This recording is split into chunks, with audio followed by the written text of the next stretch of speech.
Hello and welcome to Killer POV episode 120. He's just way too excited for this.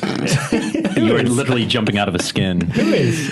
Becca? Becca's future son from the future. All right, wait, let's go and get the introductions. Well, I've never seen someone so excited to be in this room. Elric always interrupts, doesn't he? So. I do. Yeah, This exactly. is part of my MO. I didn't even make it past it. It's episode 120. Anyway, here we are. We are here. I'm Rob Galizzo from Blumhouse.com. I'm Elric Kane. And introducing Becca's future son. Becca's not here. She's at a convention, so we went into the future to get her future son. She had a baby in Ireland, and it came back. Happened? Yes, it was with Glenn McQuaid. Very hard to define story. No one can make sense of that one. And he came back. Do you want to introduce yourself, sir? I am not Glenn McQuaid or Rebecca's son. I'm Kevin Lehan. Yes. Writer of Grabbers. Listener to all 119 episodes, and this will be the one episode I won't listen to. A legit fan who didn't want to come on as a guest or a host because he didn't want to miss listening to the show. That's craziness. That is we true. love you. We've referenced you several times because you're very active on Twitter. With us. And, that's usually not a good thing, really. But he has a little movie that we all loved last year, and I think it made everyone's top 10, didn't it, that year? No, it didn't make your top 10. It didn't? No. Put him on the spot. It made Becca's top Fuck 10, off, you which is wanker. why Becca is... That's why you took her place. That's why she's my favorite of the three. Well, That's actually, right. horror comedies never seem to make my top 10, even though I enjoy watching them a lot. I don't know why that is. See, I wouldn't even call Grabbers a horror comedy. It's a monster movie, which is its own specific Like genre. a monster comedy. Yeah. But it's a funny fucking movie. He just wants to defy you any chance he can. Either way, Give me another couple of drinks and I'll be well up for it. He wrote Grabbers. He drank. We have Guinness. We have two things of Guinness, totally unplanned. And also, you were the one who told us about Kieran's. What was the cod movie? Deep Trout. Deep Trout. Deep Trout, which was probably one of my favorite Legendary. moments on the show when we blindsided him with that reference. He was shocked when we You planted that one nicely. The text message I got from him was, "You fucker." But I remember reading that script and seriously questioning whether he was taking the piss out of me or not, because I'd read Citadel, and it's a very different film, and it was like Wet Hot American Summer with done with like a trauma edge, and it was a really weird script, but it was legit. He wrote it, and I couldn't find the copy because I wanted to share it with you. I still want to see that side of him as a filmmaker. Yeah, especially after Sinister 2 in a sense, because I want to see what he would do with his own material. It's always well, I so read The different. She, and The She is awesome. So if that gets going, what's the one he just got signed to do? He's just doing a pilot of some kind. He's doing a show up in Vancouver. He'll be really pleased that we're talking about him. Actually, hyping him. He hasn't been in the limelight long enough. No, he's doing fantastic. The Wilding, and he's got a good cast. He's got a really good special guest that they haven't announced yet. Cool. So we'll just so the rest of the show we'll take guesses. Ray Wise. I got it on the first try. Ray Wise. I've already told Rob. So That's right. Yeah, I know. All right, I'll ask him. Lips are sealed. I can't say anything about that. So to tell us a little bit about your background, because obviously, we know the film Grabbers, which, by the way, I double checked. It still is on Netflix Instant here in the U.S., so you can watch it right after this episode if you want. But yeah, what was... Well, the first thing we always love talking about is getting into the genre. Everyone's got their own unique story, and so you were born and grew up in Ireland, or what part? Where are you from? I was born in England. And I have a very clear memory of when it all sort of snapped into focus for me. My parents were getting divorced. I was moving from the UK, where I had a very English accent, to Ireland, and I was 6 years of age, and I'd never seen any movies up to that point. I'd seen some of Jaws on telly. I'd seen some telly. It brings me back. You're saying telly. That's what we say in New Zealand too. I'd seen Superman on loop, He-Man, The Muppet Show. I was watching those kind of things. Mm-hmm. But when the parental sort of structure broke down and I was staying at my cousin's for a couple of weeks before I moved to Ireland, I saw over the course of one weekend, I saw Halloween 1 and 2, American Werewolf in London, and The Terminator. So I saw those 4 films, and I don't know which one I saw first, because I'd love to know which was the first film I saw. Probably Halloween 2. People always see them out of order. No, because they were on the same VHS tape. Oh, okay. So it was Halloween and Halloween 2 were sort of on this. Back to back. Yeah, and I thought thought for a long time that they were the same film, that it was like one long movie. Yeah, and then I watched it again recently, and there's a huge drop in quality. You think, Not in the shooting style, though. I think Kundi actually made the most of things. Like the visual style is actually still pretty strong. But plot-wise, definitely. and he's part of the reason why I love Halloween 3 so much, is that continuity of that visual. great. Yeah, it's gorgeous. Those three films are really all fun. And I think I mentioned it before, but the story about how he tried that, because he wanted to shoot Poltergeist for Spielberg. He finally got that call to shoot the Poltergeist, and he was, I think, contractually obligated to do Halloween 2. And he called John and was like, I want to shoot Poltergeist. And he's like, well, then ask for so much money that they just won't bring you back. And he did, and they hired him anyway. They gave him whatever rate he asked Nice. for. Actually, what it was it wasn't John. When he asked for a lot of money, John called him, and he's like, dude, why are you asking for so much money? He's like, that's why. He's like, I want to go shoot Poltergeist. He's like, all right, I understand that.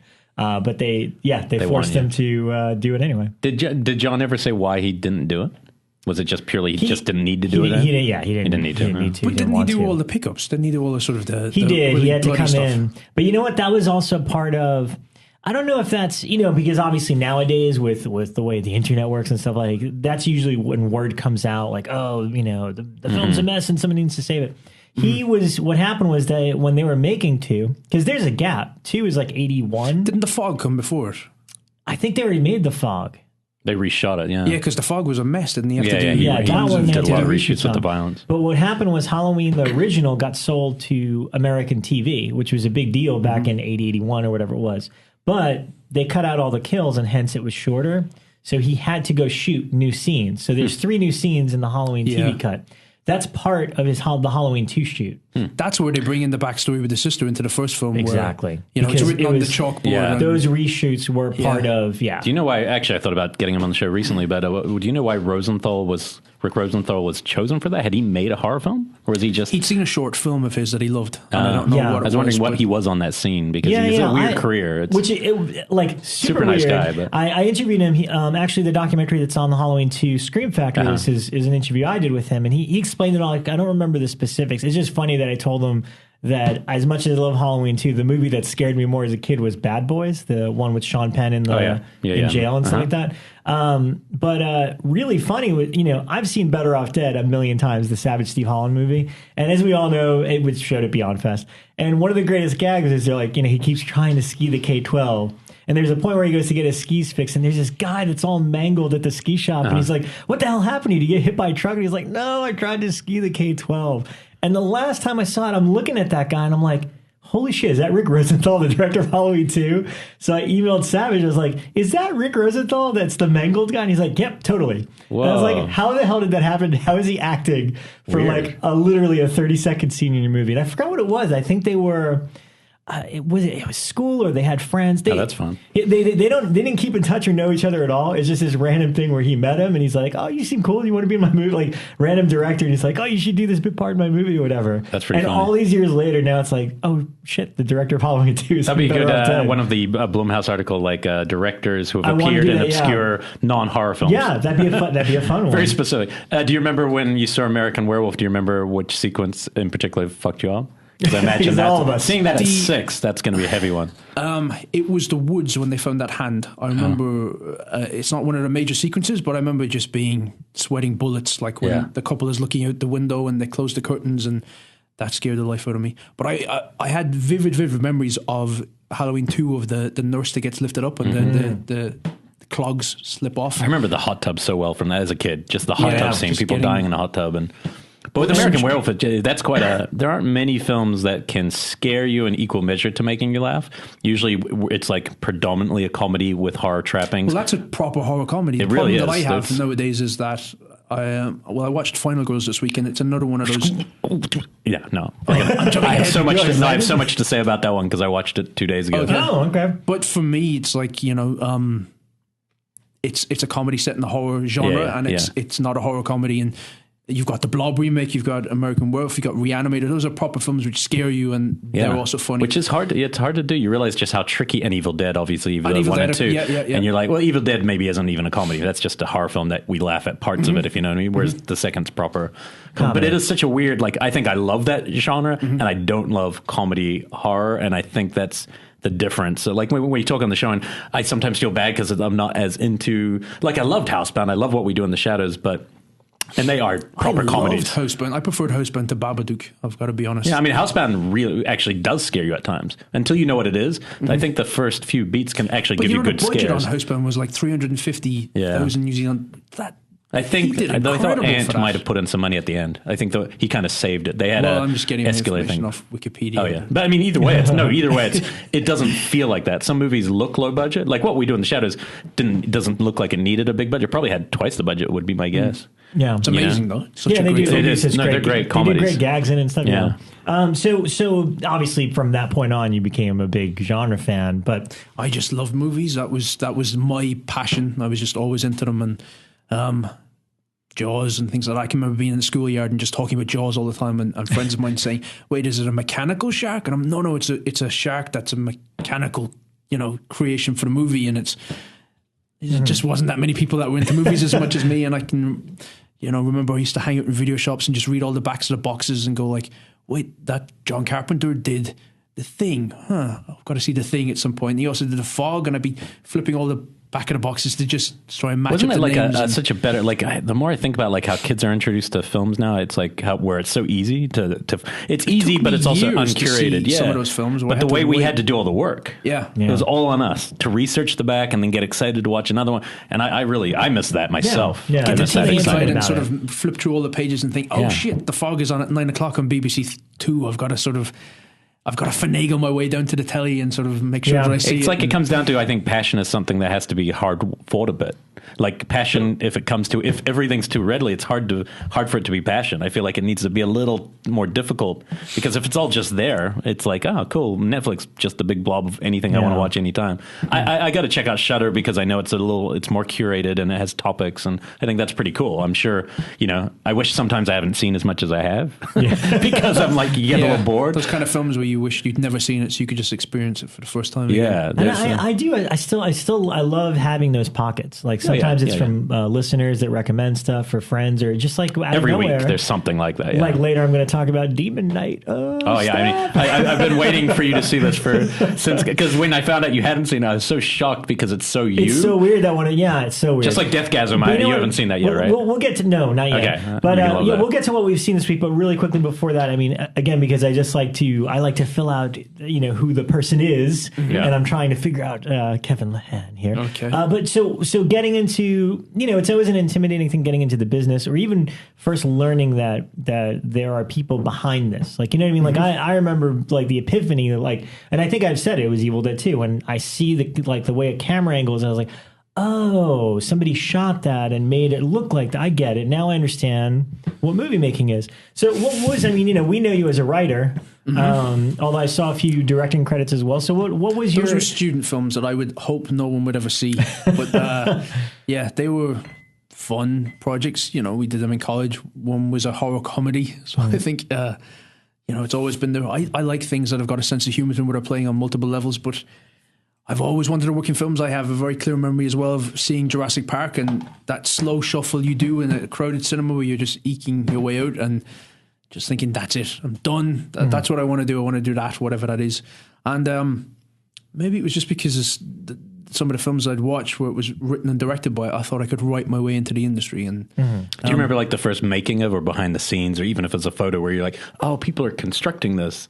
There's a crew there. There used to be those things are gone now, but it used to be like actual TV shows that you could watch where it was like, I can't remember what they were called now, but it was like lights, camera, action, and you could watch like these half-hour shows that would show you how they blew up the White House for Independence Day and things like that. And HBO did like a little behind the scenes. See, we never had HBO, so a lot of you guys who grew up like, I remember that HBO movie that used to play all the time. I'm always like, man. Well, I think it's the equivalent of the sort of stuff you'd see on TV, because I know like early on before there was, that was the beautiful thing about DVD when that first got introduced, is that they would include those featurettes. Yeah. Like, oh my God, I remember seeing those. Occasionally VHS would have a little extra something, like sometimes. Maybe it's later VHS. Very rare. I remember, Full Moon being the first one to really do that. And that was all in-house. You know? Just Sybil Danning's opening. Welcome to Adventure Bit Video. That's all we need. So you came in as a writer, and was that the thing that you felt suited you best, or? It was a thing that I didn't need anyone's permission to do it, and I could fail in private. And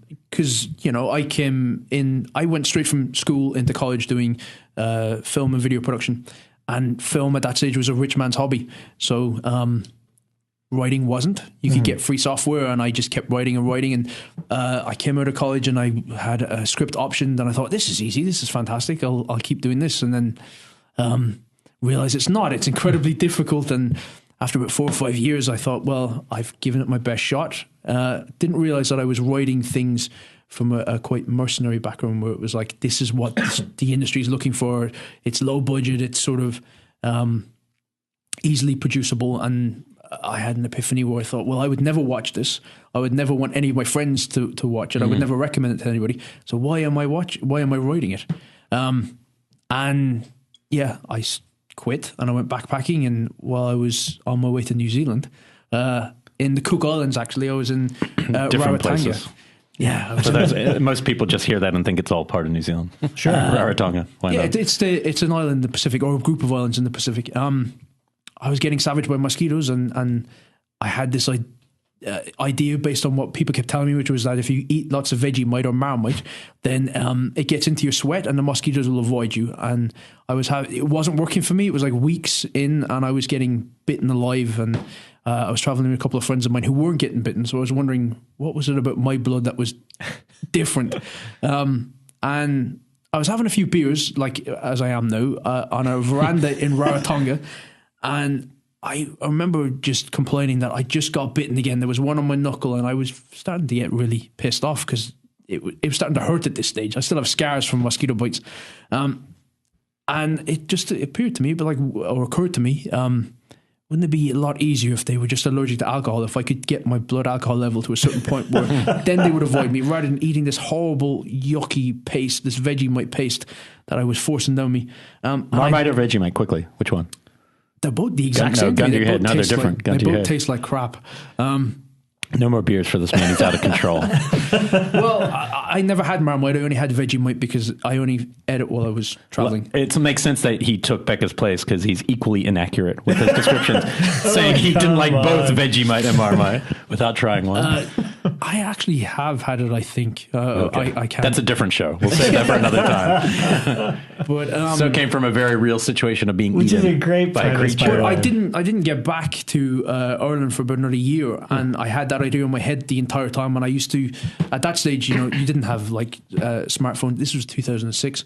Didn't have smartphones. Didn't have anything where you could look things up. So I would get to the little internet cafes, and I'd send my email, but the first thing I'd also do was drunken vampires. Has there ever been a movie with drunken vampires? I couldn't believe there wasn't, and I kept expecting at some point for that to happen. And then when I got back, I just wrote it really fast, and nothing changed about that script. And did you know the director personally, or was it? No. What happened was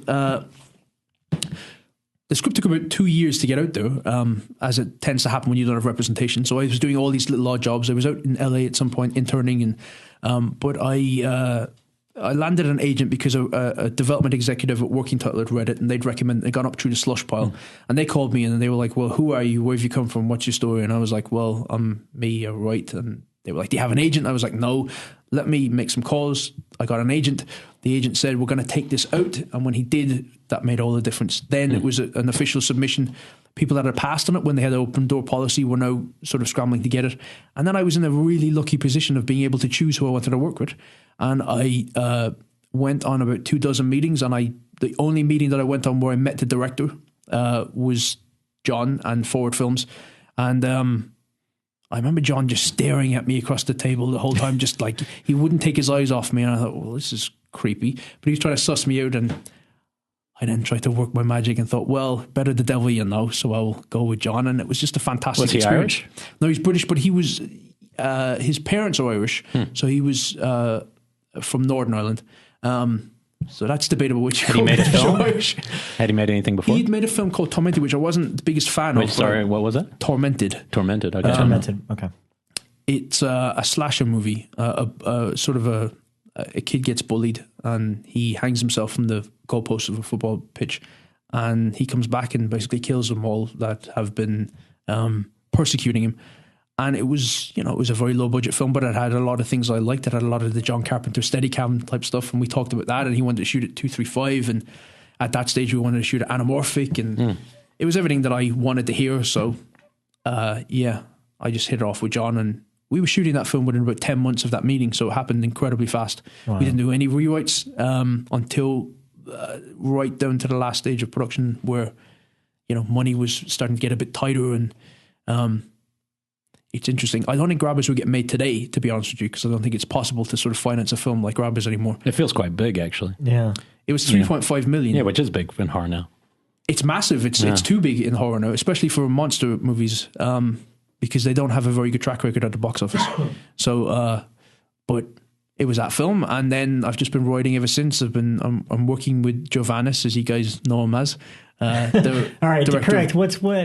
It's Jonas, right? Like Jonas, yeah. Jonas. Who made The Exquisite Cub? Which, look, it's a beautiful looking it's film. It's actually, when I was halfway through it, I kept thinking, I wish American movie, the movies like kind of go straight to DVD. I wish they ever took the time to look like this, because it looks like a real movie, a very European shooting sensibility. Yeah, well, at some stage you've got to get Jonas on here, because he's also an encyclopedia of like film knowledge. Does he live in LA? He's in London. Same thing, right? Yeah, same thing. He's welcome. He's welcome when he's in town. But it's a beautiful looking film, and there was a script of mine that he got to know me through, and we just hit it off. And he used to be in a band, so we're writing. I'm writing a script for him at the moment that is sort of set in that world, and having fun writing it. So, you're writing it now, but he's not, that's not his next thing he's directing, or it is? It will be, if I have any say about it. Yeah. And now how did you know, who listened to the show first, him or you? I actually don't even know how I got into listening to the show. But I was very curious about that, because I was wondering when you found it. Like, I came late, because I can remember going right back. You were about, I would say, 6 months in, I'm guessing, maybe episode 60 or something.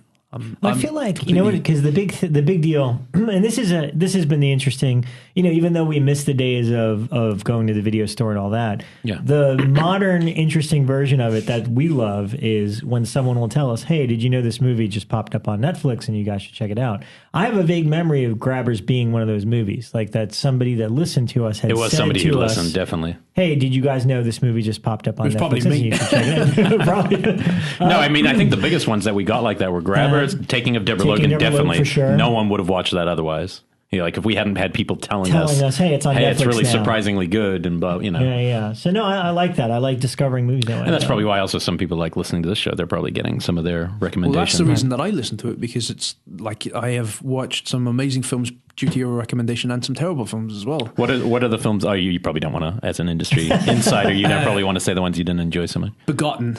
Oh, you really? But I don't think anyone here kind of would have said Begotten was a great movie. It's just an experience. Well, it was definitely an experience that I lasted about 10 minutes of. Well, He will be here in the next couple months, so really? I will tell. That's Ian happen? is definitely coming in a couple months. That's going to be wild. And I'm going to tell him there was an Irish punk on the show. Sorry. It was like experiencing somebody else's nightmare, but I got a question about Ireland, and I didn't ask Kieran this. Is there any history of Irish horror? Like any films that we might not know about? I know there's a lot of old British films, obviously, but I don't really know any. But I mean older stuff. Like, does it have much? Rex was sort of the big one for a long time. That was shot there in Ireland? Yeah. Weird. Wow. But that was also hard to find, Wasn't right? that directed by Clive Barker? No, it was from his work, but I don't know who directed it. I don't remember. It wasn't I him. thought he didn't direct it. Oh, maybe I'm wrong. Somebody else did, I think. We would know. He's only directed those 3 films. Okay. Yeah. Well, it's based on his work. That was it. But there wasn't because I know the New Zealand film industry is only 1978 it was founded, so there's not much before that. If some very small indie films. But what about Ireland? I mean, you have a decent film history over the last 15 years, right? I mean, the Irish film industry is fantastic. I mean, it supports all artists that are coming through the country, wanting to make films. Horror has sort of taken off in the last few years. Grabbers is still, like, I'm proudly able to say, still the only monster movie that we've made. But Kieran's film, Citadel, is an Irish film, even though they shot in Scotland. You had Stitches, which is another Irish film. there have been a few. Isolation, Last Days on Mars, I think you could class as an Irish. Which one? Last Days on Mars, Roy Robinson's. Oh. He did that amazing trailer recently, The Leviathan. Oh, okay. You've not seen that? No, I try to it. stay away from trailers, but yeah, I mean, I guess so. We make a lot of films, like about 12 films a year, which is pretty significant for a country of like 4 million people. But most of them are like Michael Collins reboots and that's and a big studio film that comes in and sort of glosses it all up. And everything. You've got Veronica Guerin, you've got Dancing at Lunasa, and but yeah. There's a pro. Did you live there during? I mean, and we don't have to go into it too much. I'm just genuinely curious before we change topics. Did you live there when things were really rough between England and being English sound very too? Ignorant. No, I mean, at what age were you when all that was going on? Because that's the early 80s. I was in Southern Ireland. I was in Cork, and that all was taking place up north. So it was. I had no Ulster. Is it an Ulster? Yeah, Ulster. So I was in Munster. So I had no experience of any of that. It was on the news a lot. You know, you'd read about taxi drivers getting executed and killed. It's crazy. It's so you like that. What we think of, like what we see happening on the TV and ISIS and all this kind of stuff. Yeah. To think of that in a European country near as bad is very bizarre to me. I mean, there still is a lot of sectarian violence with people getting kneecapping and things like that. Yeah. But it's Belfast now is a beautiful, beautiful city. Like it's. I'd love to see Belfast. Did you ever see Adam McGowan had a really good horror? I think it's a horror film, but with where the guy's a serial killer. What's his name? The little guy from Long Good Friday. I don't know that. Who's the short? He plays Mario in Super Mario Brothers. Oh, John Leguizamo? No, he was Luigi. Luigi. It was, what's his name? The small British Bob Hoskins. Oh, Bob Hoskins is a serial killer, and he's a cook. And it's like a woman who's come from Ireland. At some point, she has to travel to get an abortion to England, and she comes back, and basically, it's like the collision of these two humans. And I think he drives a taxi or something. Okay. And it's a really like slow burn. You don't remember? I'll get it like in 1 minute once a year. But it's a serial killer film, and it's dark, and it's Irish. Mm-hmm. And I really liked it. It's like one of Egoyan's last good movies before he started. We've made a lot of comedies and a lot of dramas and a lot of films about the Troubles, but genre has just sort of kicked off in the last couple of years, really, or the last few years. Did you know Kieran when you watched Citadel? Yeah, because I read that script. Oh, before you read it earlier. I remember going to a Screen Training Ireland course, and as usually happens at those things, it's a lot of people that are, housewives that want to get into writing and guys that have, liked a couple of films and want to show off their knowledge about what they've seen and stuff. And the only person that was, relatively same age as me was Kieran, and we bonded over our hatred for Phantom Menace. And we just became friends, and we used to trade scripts, and he read Grabbers before it was, anything more than just our first draft, and I read Citadel, and we still read all the stuff. I've read most of his things, and he reads my scripts. And it's Felicia's Journey. The same of the movie. Bob Hoskins, yeah. I like it. It's a cool one. Well, cool. Well, before I guess show up, there were so many movies that collectively we've all seen. So let's go through a bunch of these. All three of us were at Beyond Fest, which is where we met Kevin for the first time. I was really surprised to see him because when you get used to somebody being in a different country, you don't expect them to pop up and recognize you from a podcast. Then we get Twitter feed of Bill Murray from Groundhog Day. So definitely didn't recognize him at first. I was like, "You're not Bill Murray." Okay, that's true. Yeah, but were we the biggest stars you've ever met? Yes. Don't answer that. Good. I like that. That's a terrible thing to ask. Well, I saw The Devils on last Thursday. Did you go to that? No, I didn't see that. The Devils, the Ken Russell 1971 I've seen that cut, movie. and I had a ticket, and I was going to go, and I fell asleep putting my damn kid to sleep. Damn kids. That's why I won't have any. Boom. Birth control, people. Birth control.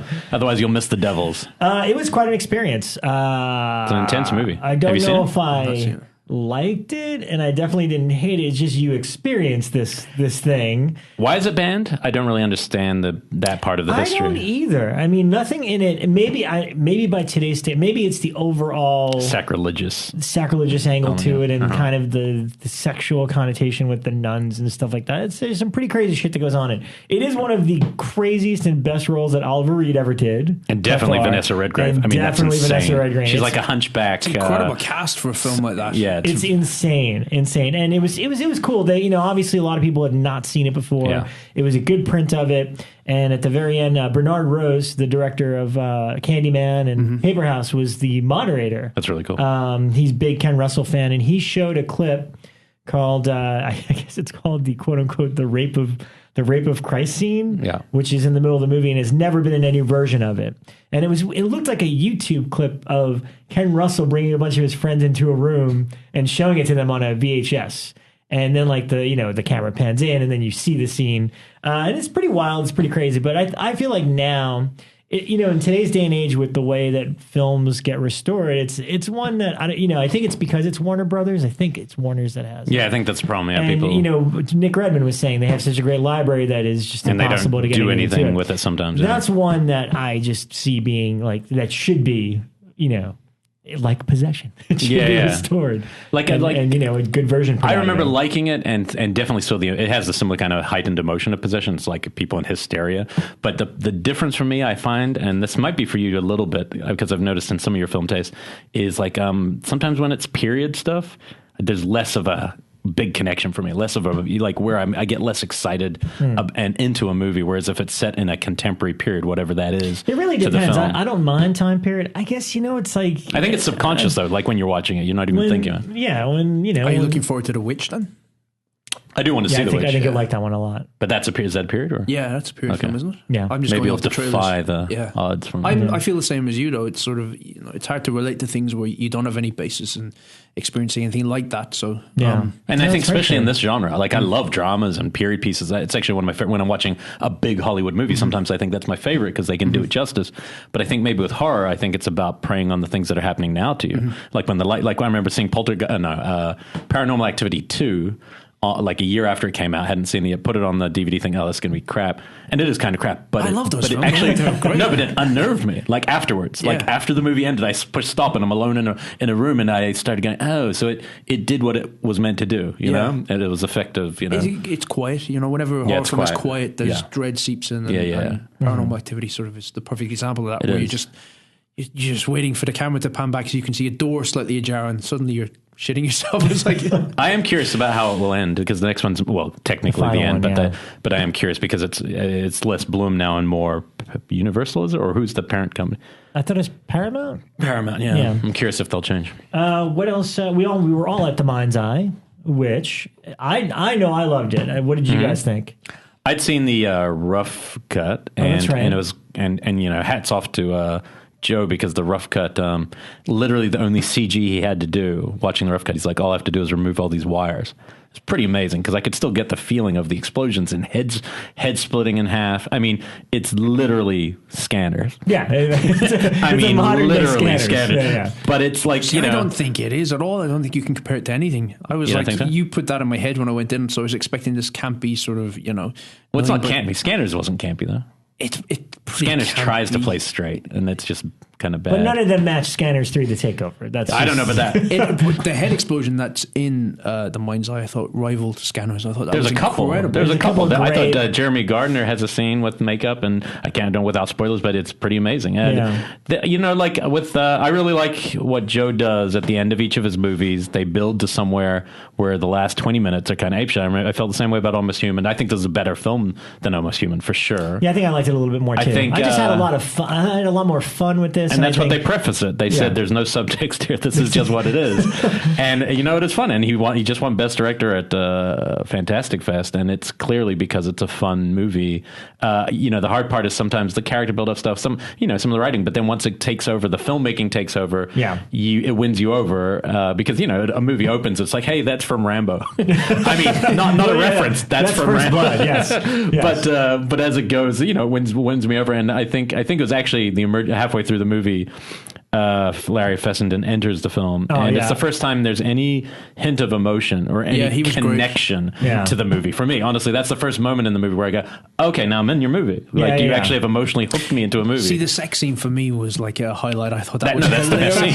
and actually, no, you're dead right. That I kind of wish he took that tonally more too, because that's a perfect scene. Like that's a perfect sequence of how you can get a laugh and kind of build up your scary tension. That's hard without spoilers, but it had a great Steve Moore score as well. The score wasn't there when I watched it, but I think they'd used some of Steve's music. So I think it made a big leap in his fine cut, and it's just, again, I think it's a film a lot of people are going to have a lot of fun with.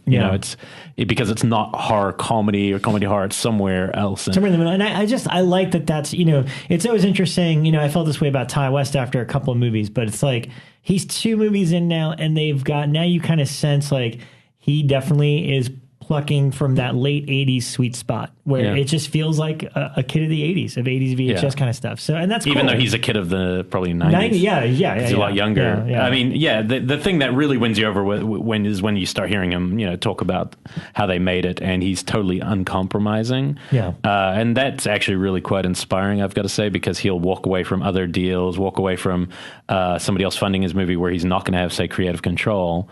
And he goes off into the middle of nowhere, back to his hometown, and keeps a bunch of random people together. A lot of directors, and that shows confidence too, I think. Like, he cast a lot of directors as actors, and just did exactly what he wanted to do within the money he had. And that's I really love, especially because it was like 2 days after I'd seen the Raimi Bruce Campbell conversation, and it definitely is completely connected to what they were doing. I missed that. I was like, me too. That was a highlight. The other thing that I really loved was They're Closing In, which was the short film that played before it.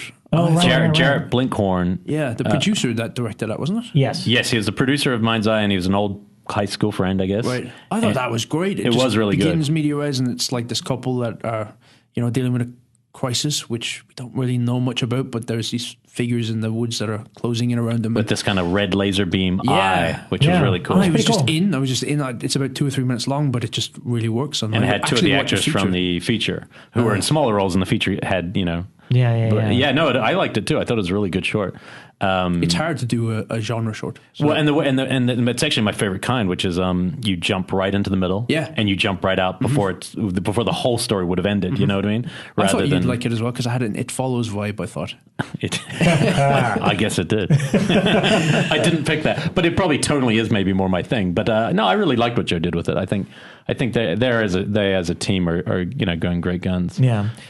Did you see anything else at Beyond Fest before we move on to regular things? Because I'm just going to shoot through my... I think I was done after that. Yeah, well, I saw a revival screening at the New Beverly. I love the New Beverly, obviously, but they did a matinee of Abbott and Costello Meet Frankenstein, which to me is, I always see it every time it plays on the big screen. It's still one of my favorite movies. It's just so much fun, and I feel like it's the perfect kind of gateway for young kids. I think it might have been the way actually, that's not true. I feel like I saw The Wolfman or something on TV, but this was the one that made me love them, like seeing them all together in a movie. And it fits perfectly because I also saw a screening of The Monster Squad. There was a big reunion screening downtown that Creature Features held on. And I feel like those are... I want to actually bring this up when Barbara's on a little bit later because I remember one day, I think last year, she was looking for recommendations on social media to get her kids into horror. And I believe Monster Squad was the big one that came up, and she did, in fact, end up showing it to her kids. But I don't know. There's something about revisiting those movies now that gets me in the Halloween spirit. And I think like that makes a perfect double bill. You get your whole universal fix if you have Abbott and Costello Meet Frankenstein and the Monster Squad. Like that's a good 3 hours of monster movies right there. So I saw that. Scream Factory is about to put out both Tales from the Crypt movies, Demon Knight and Bordello of Blood. Demon Knight is the better movie, obviously. It's an awesome movie. Not even a question there. But I do have to say this, Bordello of Blood, and I'm being biased. I never saw it until right before I actually worked on this Blu-ray, so I saw it then. I don't think it's as bad as everyone makes it out to be. And I did a commentary with the writer of it, who also did a lot of the best episodes of the actual show.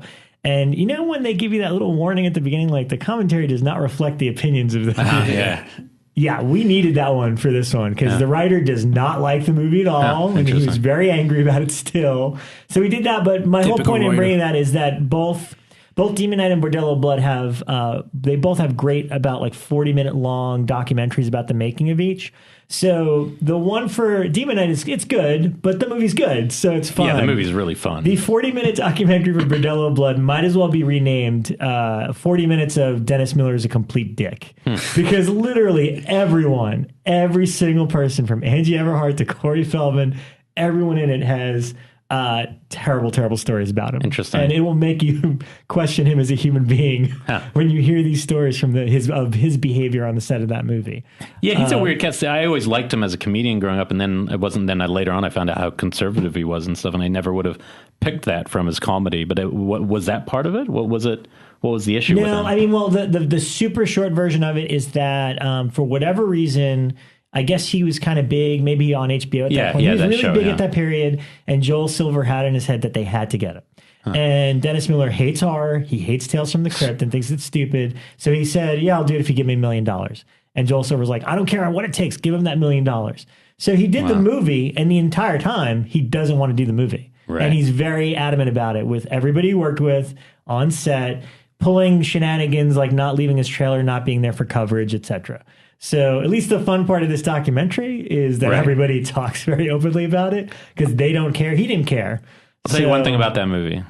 The best thing about me having had a child is that I had to take that child to a park once. And while I was playing with that child in the park, Angie Everhart showed up with her child in the park. And that was the best reason for ever having a child. Was I got to perv at a 45-year-old, maybe 50 by now, who was still smoking hot. Like, I just kept looking over going, I would not even, hopefully wife isn't listening, I would not even hesitate in the park with the kids playing in the background, sign me up. And then I think back to Bordello where she was smoking hot. Yeah. And Sylvester Stallone's girlfriend at the time. That's a big reason why she's in the movie. Because Joel Silver was producing Assassins. And he's like, they wanted Robin Givens for the villain, which would have been interesting. Weird, yeah. And Joel Silver's like, no, you're going to give Stallone's girlfriend a part. It's great. That's the thing. The better movie is definitely Demon Knight. It's a lot of fun. It's really great. The thing, as I was watching it, it makes me appreciate the chat we had with William Sadler. One of my favorite conversations we had. It's really sad because it's not recorded anywhere for Killer POV, but at Texas Frightmare, me and Rob got to do the Q&A with William Sadler, and we just it was like an episode of the show. It was a small little room, there was no microphones. Intimate group of people. It's one of his few films where he's playing a good guy as well. Yeah. And he's such a cool dude. Good. He's such a good actor. He had fun. I bet we can get him in here at some point. Hopefully one day. That was a lot of fun. And Billy Zane actually kills it with the one-liner. He's really good. He crushes it. You know? And it's directed by Ernest Dickerson, who is great. Has really come on and become a really good, strong director. I'm going to break out Bones again and watch that soon. Ernest Dickerson. What did you guys see? Do you want to go first, or what else do you see at the fest? Or I didn't see anything else at Turbofest. I was trying to see the Superman versus Steve Moore thing, but that got cancelled at Spectrefest. Oh, Final Girls! You saw Final Girls? I saw Final Girls. And how'd you see that? Theater or VOD? I saw it on iTunes because I knew you were going to ask me like basically what I'd seen, and you wanted to sound smart. So I wanted to sound with it. Final Girls is a comedy. It's a comedy that's set in a horror film, but the horror film that it's supposedly set in would be a terrible horror film. You both saw it. You saw it too. I could not disagree with them more. I think the horror film that they were making was just so good. No, here's the thing about Final Girls. I thought it's for the Scream Queens. What's weird about it though is it's like conceptually best movie of the year. Like they have a hook that I think if you given to the right filmmaker, I did a short film that was maybe, but unless you had the right director, like it's basically Back to the Future but in a horror world, and it's got a good emotional hook to it. Malin Ackerman is great though. Yeah. No, I think actually the whole cast. Honestly, I've had a few conversations since this, and I've had 3 other friends who've written to me like irate, going, "Oh my God, that's the worst direction I've seen." In terms of, and we don't mean direction as in he's not an incapable director. Just though this is a film about horror films made by someone who honestly feels like has never seen a slasher film, and it's more Wet Hot American Summer, their slasher film, than it is Friday the 13th. Even though it's completely trying to pretend it's Friday the 13th, and you're sitting there going, "I think if you'd watched a few of these, this would have been." It's got terrible CGI. Some of the jokes are good. Honestly, I think the whole cast is well cast. It just didn't have the right stuff. It was like trying to satire saying you don't know. I feel like some of that might have been budgetary reasons because the whole movie's set during the daytime except for the finale, and you have all these horror sequences and these death sequences that are taking place essentially what's meant to be like a Friday the 13th film. And it just doesn't have any of the vibe. It is like Wet Hot American Summer, so it's a comedy and it's quite funny, and the cast are great. The note I've got on my phone, which after seeing it I wrote, it's smart, but not Jason Goes to Hell smart. so you can take that for however that you want. That should be on the box cover, I'm telling you. But I don't know. I thought it not as smart as Jason Goes to Hell. I did think it was a good film to watch like now. Like I actually think it's Halloween. It's a fun, and actually I think it's the perfect movie if you have a girlfriend who really hates horror. And they would probably enjoy this and get quite into it, and you could kind of sit there and go, "Oh, but they should have done this. Oh, they should have done that." Because that's how I found myself. But the weird thing is, I look at that concept movie. was great. The fact that the movie would keep repeating, so it has a bit of a Groundhog Day element about it. I mean, they're literally, for you, they're stuck in a Friday the 13th movie, reliving it, trying to alter the plot. Every 92 minutes it begins again. Yeah, which could be amazing. And Cabin in the Woods was amazing. The problem is they got the director of Harold and Kumar movies. So you're watching again. It's like, so I guess he gets the comedy and keeps pushing that angle, but there's not a single moment that you get. So I don't know. I found it frustrating, but the concept, like I was just watching, it's Back to the Future, but in a horror film. But then it inspired me then to watch Turbo Kid, because I wanted to see a film that I could sort of. Yeah, I've heard great things about Turbo Kid, and I thought Turbo Kid was fantastic. Really? I loved it. Got Michael Ironside. So it's like the kind of kids film that you thought you saw as a kid. But you didn't. It's like incredibly gory. It's I'll watch it for next week. Very funny and really sweet. It's got this relationship between this little teenage boy that's sort of been living in post-apocalyptic wherever it is for like the last 10 years, and he meets this girl that is like a manic pixie dream girl, and they just have a great dynamic and yeah, it's BMX Bandits meets Mad Max, really. Wow, yeah, because I saw like a clip or something, and it just felt like not up my alley at all, just based on this little clip I saw, because I love Michael Ironside and all that, but now I keep hearing that. It's really great. I feel like I got to give that one a chance. It's also was one of the ABC of Death winners. The one, I think it was the one that won from the contest from the public. I believe that's the case. It's that, or it came second, then they made a feature out of it. It's directed by a couple of guys, isn't it? There's like two or three French Canadians. But then Ant Timpson, the guy who did all the New Zealand ones, produced it. But I couldn't speak anyhow. That's probably going to make like my top 20 of the year. You didn't see Deathgasm yet? I haven't seen Deathgasm. That one I can't wait to see. Now I'm curious. I've heard both of those are kind of similar in that comedy. But if you like Fury Road, this is the kids' version of Fury Road. Nice. It's awesome.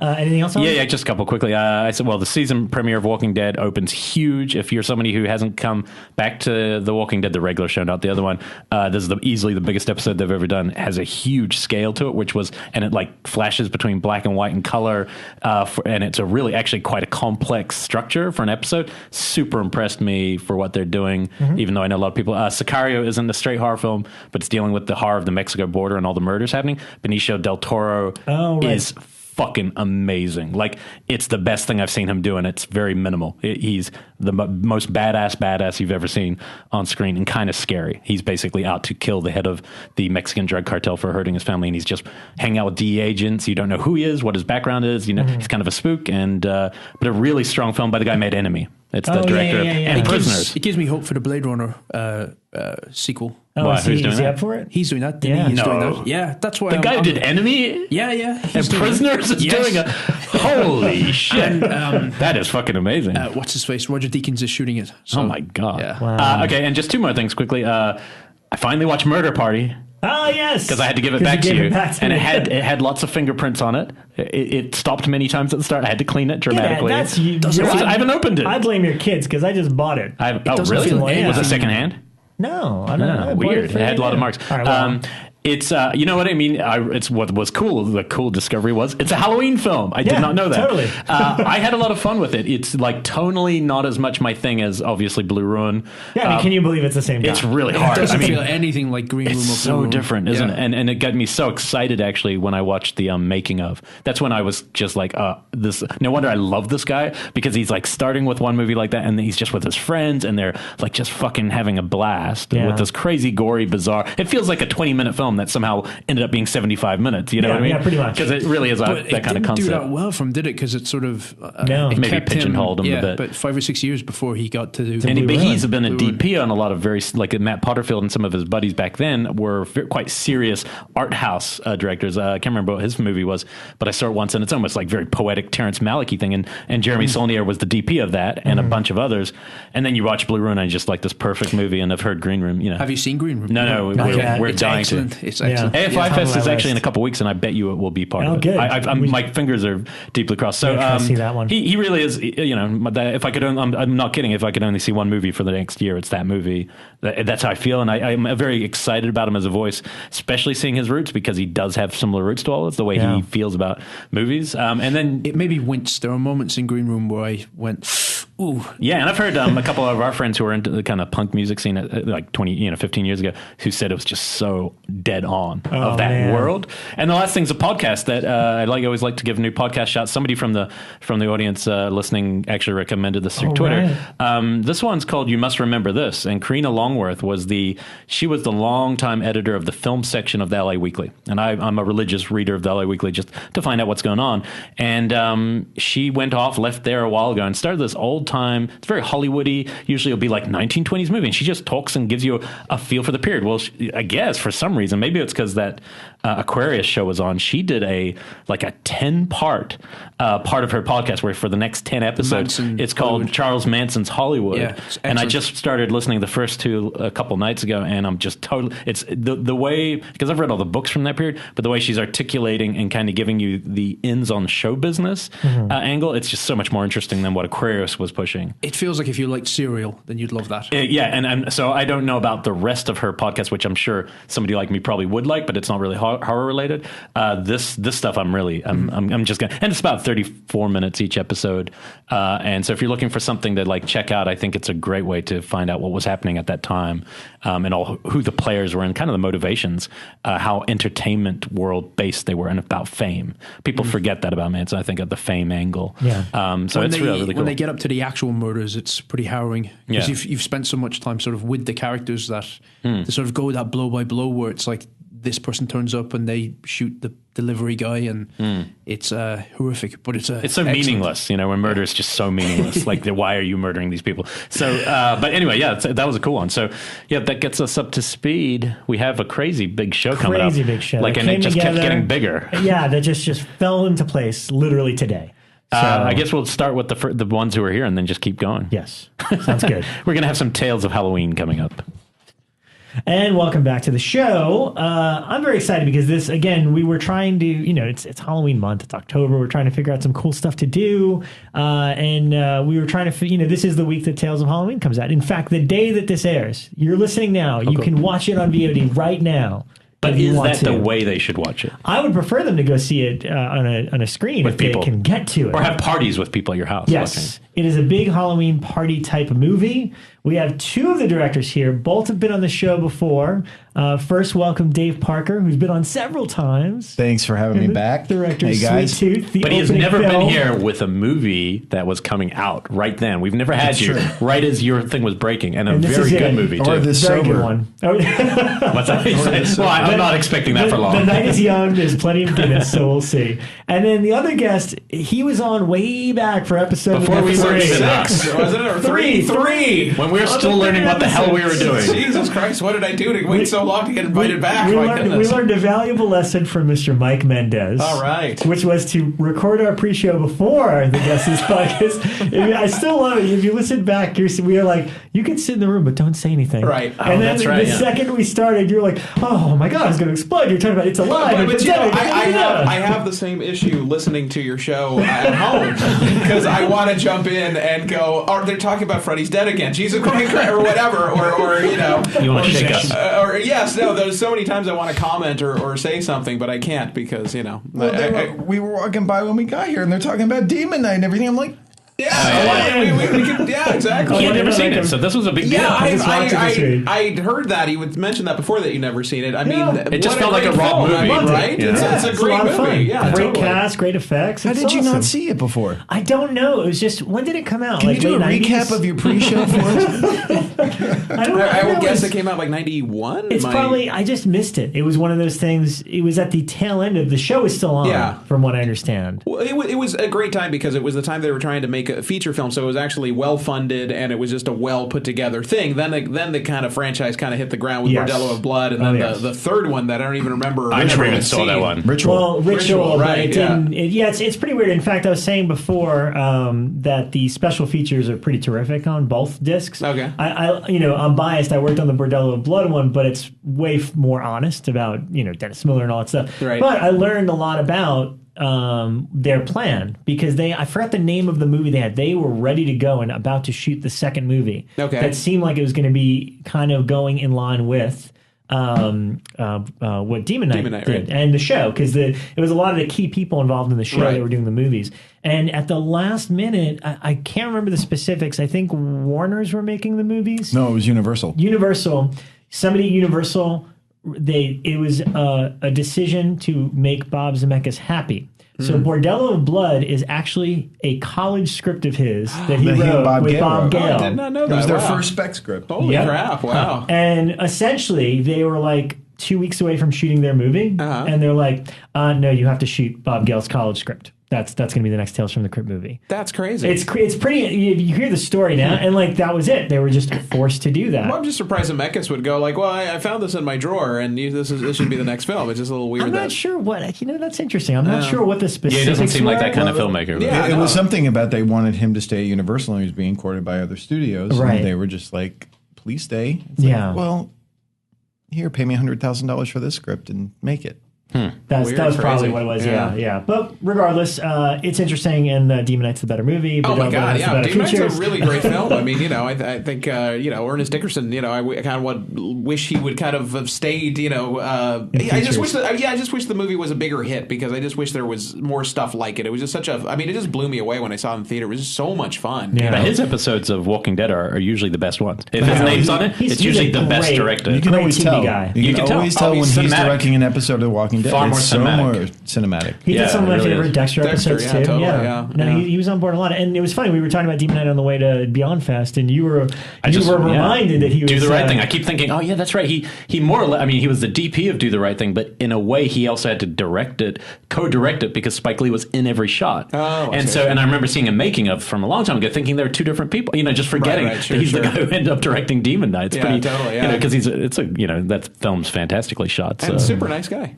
Yeah, totally. Real cinephile, real smart. Yeah. So we just had last night, or by the time this plays, it would have been a few nights ago. But I finally got to see Tales of Halloween. Woo! So excited! So the proper way. I know, on the big screen with a big audience. It was a lot of fun. I know it's almost impossible for me not to be biased, because I know a lot of the filmmakers involved, and we've had 80% of them on the show at some point. I'd say, not lucky, just lucky, right? Not Ryan Schifrin. Okay.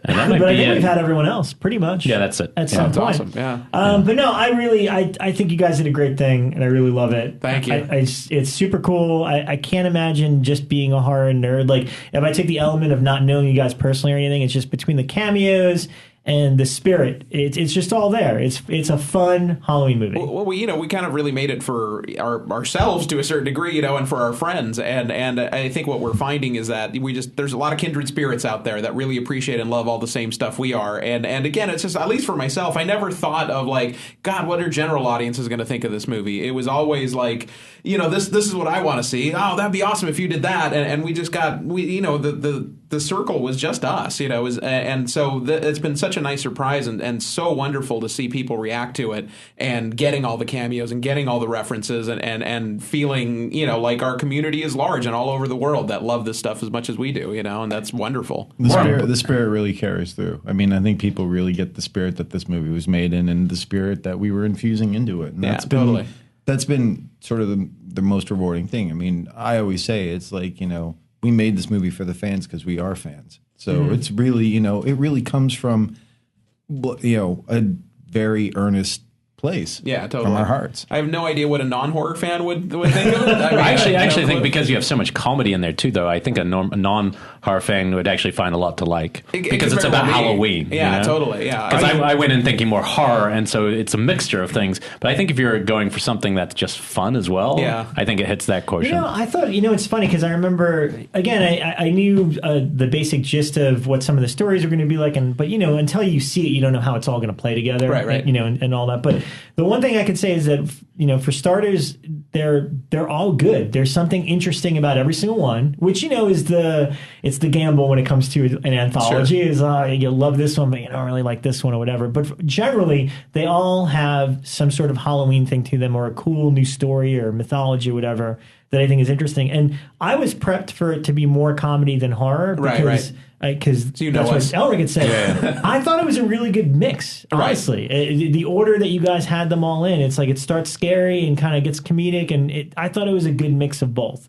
And I love horror comedies anyway. Sure, totally. So he's the target. Those are my sweet spots. But then, I like the straight horror stuff too. The comedy thing. Curious how it came about. It's sort of like, as an anthology, were you aware of the other stories that were being produced, or were you just sort of doing your own thing and then you'd submit it and no? I mean, that was our whole approach, was that we just wanted to be different than the other anthologies, and we just really wanted to do something together. It was all about togetherness. It was about, like, we selected so the selection of filmmakers is just like, well, who's at Thanksgiving? Who comes over for Christmas? Who are our close friends that we see all the time, that we see each weekend? And that's sort of how we selected it. And then from then on, we would just sort of share our stories together, and everyone would read them and that's cool. comment and no, I mean, except one. Which one? Because he didn't live here. Oh, Lucky, yes. But I think that was really cool that you included Lucky, I think. But we did contribute, because he did send the scripts and he did ask. I don't mean that. I mean, like, for the Thanksgiving, like, local people. Sure. But I loved seeing somebody like him get involved in something like that, because it makes you feel like maybe he will come. Totally. I think he's been feeling like he's missing out in LA after like seeing all that stuff, and he wants to come back. Well, originally we had I don't know if it's a bad thing to say it. It's totally fine. We had Joe Bagos as a part of it, but then he went off to do Mind's Eye. Yeah. And so we're very close to shooting, and we were just sort of like, who do we like? At this point, like, all right, let's take it out of the LA folks, who is just someone that we are a fan of, who would think that this is an opportunity and would want to do something. And we all kind of said, well, we really like Lucky McKee. And so, yeah. So, and were any of you friends with him? Like, because I think he's kind of sort of outside. I mean, when he was out here, we'd all hung out with him before. Totally, okay. Yeah, Girash was good friends with him, and Axel to a certain degree, and so so we knew him, and he certainly knew our work, and we knew his work. So and we became fast friends. I mean, it was a real click. It was one of those things, like, you knew if he was here, he'd be hanging out.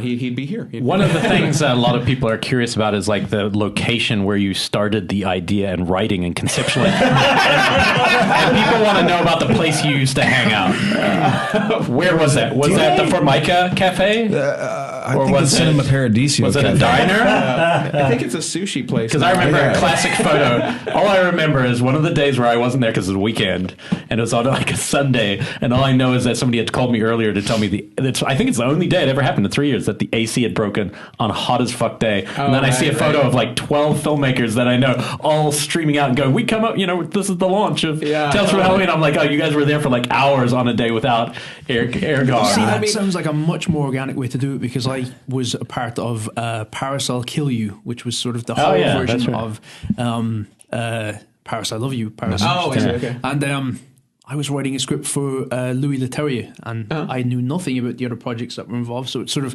fascinating to hear how your one actually got made and what sort of helped. We kind of approached it like the old anthologies, where there was one director, but it was almost like one hive mind collected, and I think that's how we wanted to do it, as opposed to just like, here's your money, go make it, bring it back when it's done. It's like we wanted a much more sort of unified voice in a way, with everything still being distinctive. And I think a lot of things just sort of went that way by doing the movie together, because, most anthologies, and again, I don't want to generalize, but a lot of the more modern anthologies, people go off and make them and then sort of bring them back and they put them together. We wanted to shoot it as one movie. It was 4 weeks with the same crew, largely the same crew. We would change DPs and directors every few days, but it was the same equipment, it was the same camera, and so, so just naturally there was a little bit of a more organic kind of meld to it. Not to mention, wherever we could, we would throw in characters from the other shorts to pass by and either mention in dialogue, or we were just talking outside how we want to do one of the commentary tracks we want to do for the Blu-ray is just to point out every Easter egg, because there are so many. There's even last night I was like, there's way more than I even can count. There's so many little tiny things, like a Wanted poster in Neil Marshall's short. You see the little girl from Adam Girash's short, or whatnot. So it's just, there's just so many little crossovers that we definitely want to do like a commentary track that points all those things out.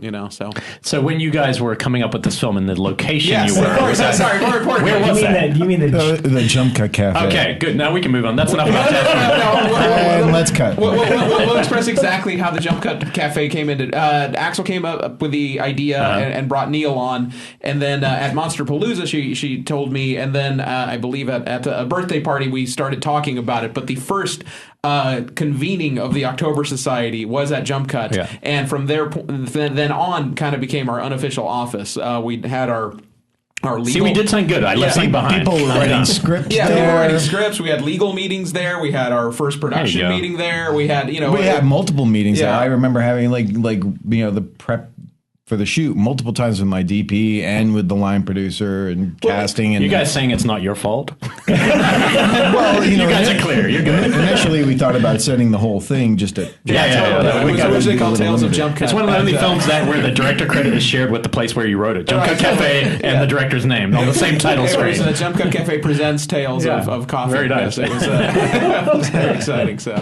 Well, I'm going to bring in another surprise guest who appears in Tales of Halloween. That's right. And she's been in some other movies. She's been in a couple other others. One that we're all fans of, so hang on a sec. So we're joined by our fourth guest of the show now. And this is just one of those, happened earlier today. I was texting with Jackson Stewart, who's a friend of the show and listens to us, and he's like, why don't you ever have Barbara Crampton on the show? And I was like, I would love to have Barbara on the show. And he's like, well, she's in town right now, and I'll put you in touch with her. And lo and behold, she was totally game and very last minute came on the show. Welcome, Barbara Crampton. Thank you. Nice to be here. Woo-hoo! And as soon as I told the other guests that you were coming, we all got excited. We were like, we get to geek out now. Sweet. Thank also, you. star appearing in a movie we just talked about, Tales of Halloween, which we saw last night. You're in Axel Carolyn's segment. Right. Which was a lot of fun. I was there that night. I thought it was Stuart, awesome. Mick, Yeah. Lisa Marie. And you've got the whole witch outfit going, which I thought was pretty great. Yeah, I think a lot of people don't know who I am because I have a big wig on and it's very long and it's a different color and I have a hat on and I'm kind of talking in a different voice. So you could miss me. But. And you look a lot like McGarris, so. There's something. No, I'm just kidding. I'm sorry, he looks like you. Yeah. That's funny. Yeah. But it was great fun to do it. And, when Axel first called me and said, I'm going to be doing this movie with all these great directors and I'm creating it, and I was like, I'm in. I don't care how big or small the part is. I really wanted to support her because she's a woman in horror and we don't have many of those, and I think she's really talented, and so I was game for it, and I think it turned out great. I saw it last night and that was my second screening of it. I saw it at Fright Fest where it premiered, and the audience was amazing, and last night as well. And I think it's going to do really well. I think it's really fun. It moves so fast, and all the segments are good. Yeah. There's something for everybody. Oh, look at these guys blushing over here. No, it's funny because, and you were talking about Jackson Stewart. I was talking to him this morning, and he was like, which ones did you really like? And I said, well, I like this one and that one. He goes, really? He goes, because I like this one and that one. Well, that's the beauty of anthology. It is. That's the best compliment we can get them. Right? Yeah, because we love that. If there was a consistent, Neil Marshall's the best and this one's the worst really or whatever. Isn't. Yeah, but we never hear that. It's always a different. I've seen that in the reviews. mix. Every review has picked out two totally different ones. Yeah. And it's always surprising when somebody picks, they were championing that one where I loved that one. And Right, totally. It is a good It is a good sign because, again, our main goal was to just have a better batting average of not trying to have, ideally no duds, Right. just hopefully all good, just different levels of how, what you like and what you'll. Some are gory, some are more scary, some are more suspenseful. Yeah, totally. I think you guys achieved that. Yay! And thank you for coming down because you flew down for any. That's the thing. It's like no one got paid on this movie. No. It cost me money to do this movie. Okay, it cost us all money. But that's not the point. Yeah, and it's definitely not the point for me today. I was thinking about it driving over here, and it's something that's been a recurring theme in my mind recently. Is like, how are these young filmmakers making any money these days? It's really difficult. The margins are so small. When I did From Beyond, I made enough money on that movie to support me for a year and a half if I hadn't worked again. Jeez, well, again, those were the days. You deserved it for that movie. That was awesome. As a young man, that was awesome. That was life-changing. One of the gooeyest movies. I love how gooey that film is. It's really fun. Yeah, but I just think it's so difficult these days. There's so many great, talented people out there, right. and for some people to keep going at this pace is very difficult. You've kind of got to rise up, to another level, hopefully, or put out enough product that you're able to make a living at it or keep going. But there's so many passionate people out there that just want to make movies and love movies and, understand movies. And I just feel for everybody who's, the new up and coming horror people. Different economy. No, I think you do a whole. Yeah, sorry. I mean, what Barbara says is like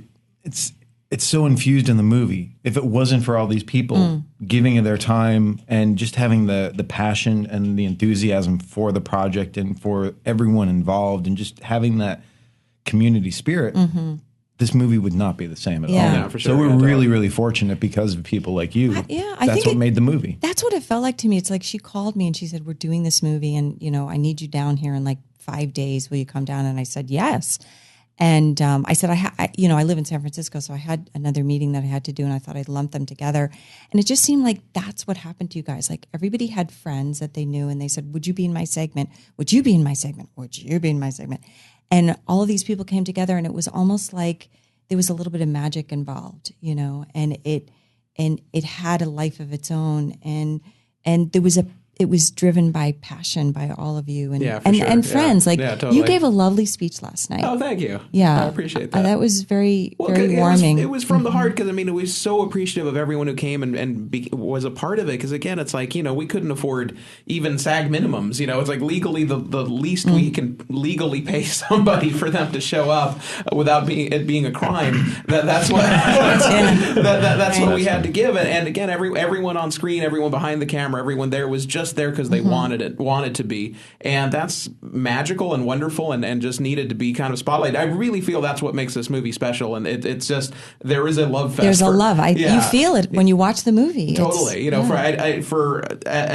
for a group of people that loves disembowelments and decapitations and loves gory things, there's a lot of love in the horror community, and I just think they're really special people. I don't know if we get our aggressions out on the screen or something, so the rest can be a love fest.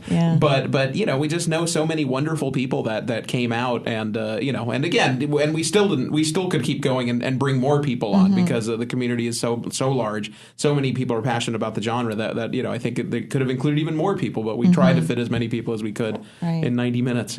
So. Yeah, Barbara, you're more prolific now than you were even when you did Reanimator in that time, like the last couple of years. Like, did you see Jose's Prendez's film while you were down? Divine Tragedy? I've seen it. Okay. They've sent it to me online, but I know I didn't see it at Shriekfest. Okay. I wasn't able to be there. I haven't seen that yet, but I mean that, and I know Sunchoke is a film that I've yet to see that looked interesting to me, and We Are Still Here. I mean, that's a lot of stuff this year. I'm mostly curious how you choose projects. Is it purely based on the script or the relationships you've been making with the filmmakers? That's a good question because I feel very fortunate lately that I came back with You're Next, and then people realized I wasn't dead anymore, and they reanimated me, haha. And so, but now was that a choice though to be apart from choosing to live in San Francisco? That was a choice many years ago when my husband got transferred with his job, and so we moved up there, and I had 2 children back to back, and I was just really concentrating on them, and I wasn't thinking about my career, and I didn't think that I could actually live in San Francisco and have a career. And then when Simon Barrett had the idea for me to be in his movie, and they called me and asked me to do it, and I did it, and it fared very well at the Toronto Film Festival, and went on to do pretty well at the box office. Then I just started getting calls from people, and I had gone to a few film festivals with You're Next, and I had met a lot of people, and I do feel like the movies that I'm doing now are with people that I like, and that I want to help, or I want to be in their movie because I think they're talented, or Jackson Stewart has become a really good friend of mine, and he has directed a few different shorts and had this idea for a feature and had been asking me for a long time, would you read it? I would really like your help on the movie. Maybe you'll be a producer, blah, blah, blah. So I read it and I thought it was great. And I really wanted to help him because I believe in him and I think he's really ready to do a feature. So it's called The Gates. Beyond the Gates. If we don't mention that title, he'll kill me. So The Gates. I read it. I had a character named after me. I got the Elric character, who's the creep in the bookstore. He's not played by Six Boss himself. He's not the wizard. Yeah, no. So I was flattered to have my name used to play a creep. It's always good. But I think it's a really interesting way, because it seems the people who go on these like festival circuits seem to connect to so many other people if they really travel with their film. Well, yeah, I've met, so many great filmmakers, and I'm meeting more because I've been on the film festival circuit for the last year with actually like 3 films. Road Games is another one I did that premiered. That premiered at Fright Fest, and that was an English French co-production, and the director-writer Abner Pastel just happened to find me on Twitter, and we became pals, social media. And then he sent me the script, and I think it was 2 years later that he actually had the money for it. It's a really wonderful script and a beautifully shot movie, and really well done. And so I'm just meeting all these great young filmmakers, and I just, it's fun for me to be back. And working I was saying again. earlier that I didn't realize until I was sitting in front of you at Fright Fest that you were actually around just watching all these movies that were playing, and it was sort of quite impressive to me that you would actually go and see other films that you're not starring in. Well, it's hard, when you go to these festivals, because there's a lot on you that, you have interviews and whatever, and you have multiple screenings, but I wanted to see as much as I could see. So I saw some great films there. Yeah, it was really, that's a nice festival, isn't it? Yeah, it's good. Alan Jones. Well, I want to ask a little bit about, because I feel like your next was obviously a big turning point in terms of your resurgence, which we're all very happy for. But was it a timing issue in terms of like they called you for your next, and you're like, I am ready to come back into this kind of circle? Or I didn't know if I was ready. Acting? No, not at all. No, okay. I was volunteering at my children's school, so I wasn't thinking about it at all. And when I read the script, I thought, this is a little independent horror movie, and it's going to be a fun little diversion from motherhood for me to do this. And I thought that was going to be it. I was going to do the movie, and then I'd probably never do another one again.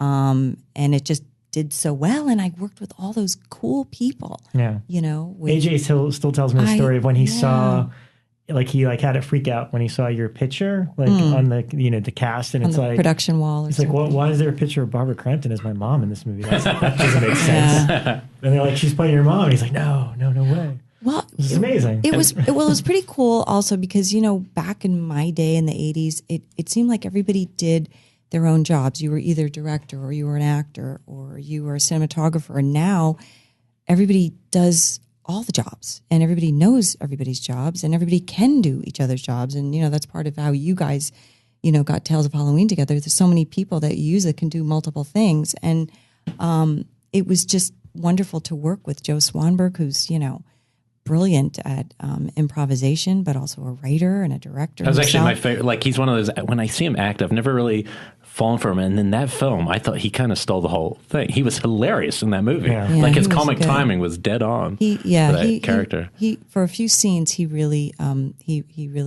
shined. Yeah. And Ty West, had his moment. You mean Tariq? Tariq. The Underground Film Festival. That's what I remember. And Amy Simons had her moment. Amy's great. And she's a great actress. And Keith Calder and Jessica Wu, they're wonderful producers. And I couldn't have come back to a better movie. So it really wet my whistle, so to speak. And I went, wow, this is really fun. I'm really enjoying this.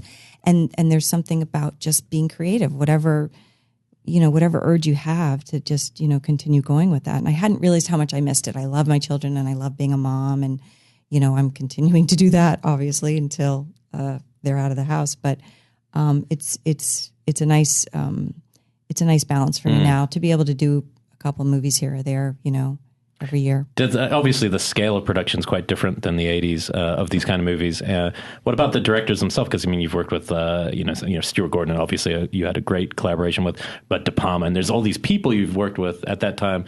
And now the movies, the budgets are so much lower, but is the kind of quality of the directors still pretty similar to the way they have to be creative? It's an individual thing. Everybody's creative in their own way. And Some people direct you a little bit more heavy-handed. I'm not saying that in a negative way, but they really, have a sense of and a feeling of how they want you to play the character and how they want all the actors to play the characters, and they're really with you in a partnership, helping you to see their vision and employ that. And then other people just kind of say, well, let's see what happens, and then we'll talk about it. So there's all different styles. I feel like Stuart Gordon is a pretty strong director in that he has a lot to say about how he wants you to play the scene. And so I'm very used to that. And, I went to school for theater, and one of the mottos in some of my classes were, you have to, when we were doing plays, it was like, the playwright's vision, you have to give over to the playwright's vision. So I want to do that. I want to be in your movie. I mean, that was one of the things I said to Adam Wingard when I was first, the night before we started shooting, we were all eating dinner, and we were getting to know one another. And then he said, okay, guys, well, I'll see you tomorrow. And then he left. And I said, Adam, wait. And I'd only met him like an hour beforehand. And I said, I really want to be in your movie. So what is your movie? Like, what's your vision? So we talked about it for a few minutes, and so that was great. But I feel like Ben Cresseman, who directed Sunchoke, is also one of those directors who has a real sense of tone and vision for every single character, and really infuse that with everybody. And I feel like Ted was kind of, on We Are Still Here, Ted Gagan was kind of, well, let's see what happens. Let's see what you all have. And it was a little bit more fluid working with him, but also very collaborative. So you weren't part of Stuart's theater scene before. You were like an audition for the role of Reanimator. Yeah, and I was the second girl to be cast in that role because the girl who originally had it, all the roles had been cast, by the way, and the girl's mother read the script and said, you can't do this. Are you kidding me? Well, let me guess what scene. Well, funny, if only you could have said, but it would end up appearing in an Oscar award-winning film referenced down the track by Kevin Spacey. Right. I mean, come on, that's not bad. That's pretty cool in American Beauty, yeah. Well, so when I came in, I did audition for it, and I met Bruce and Jeffrey, and they were in the room, and I read with them, and I thought, ooh, we all have pretty good chemistry. This is going great. Maybe those guys will get the roles too.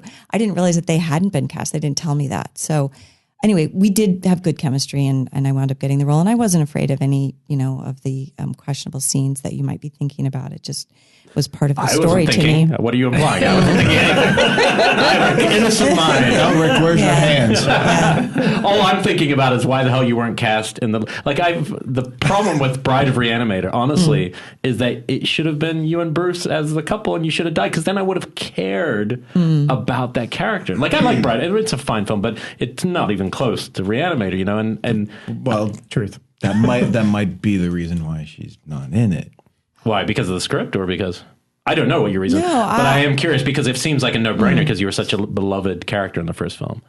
Well, Brian Usna directed that. Yeah, no, I know. But he was part of the first in a way, right? He was. Yeah. And Stuart had his own ideas for, how he wanted to do Bride of Reanimator. And originally, I think that Brian was going to do his story, and Stuart said, no, you can't do that story because that's my story. And so Brian said, okay, I guess I got to come up with a different story. So he did. So Brian wanted to direct it, and it was his intellectual property. So he carried on with it. It's hard for me to remember back then what it was, why I didn't do it. But I think it was just a different script. It just didn't feel right to me for some reason. And you kept working with Stuart anyway. I mean, you kept making interesting movies.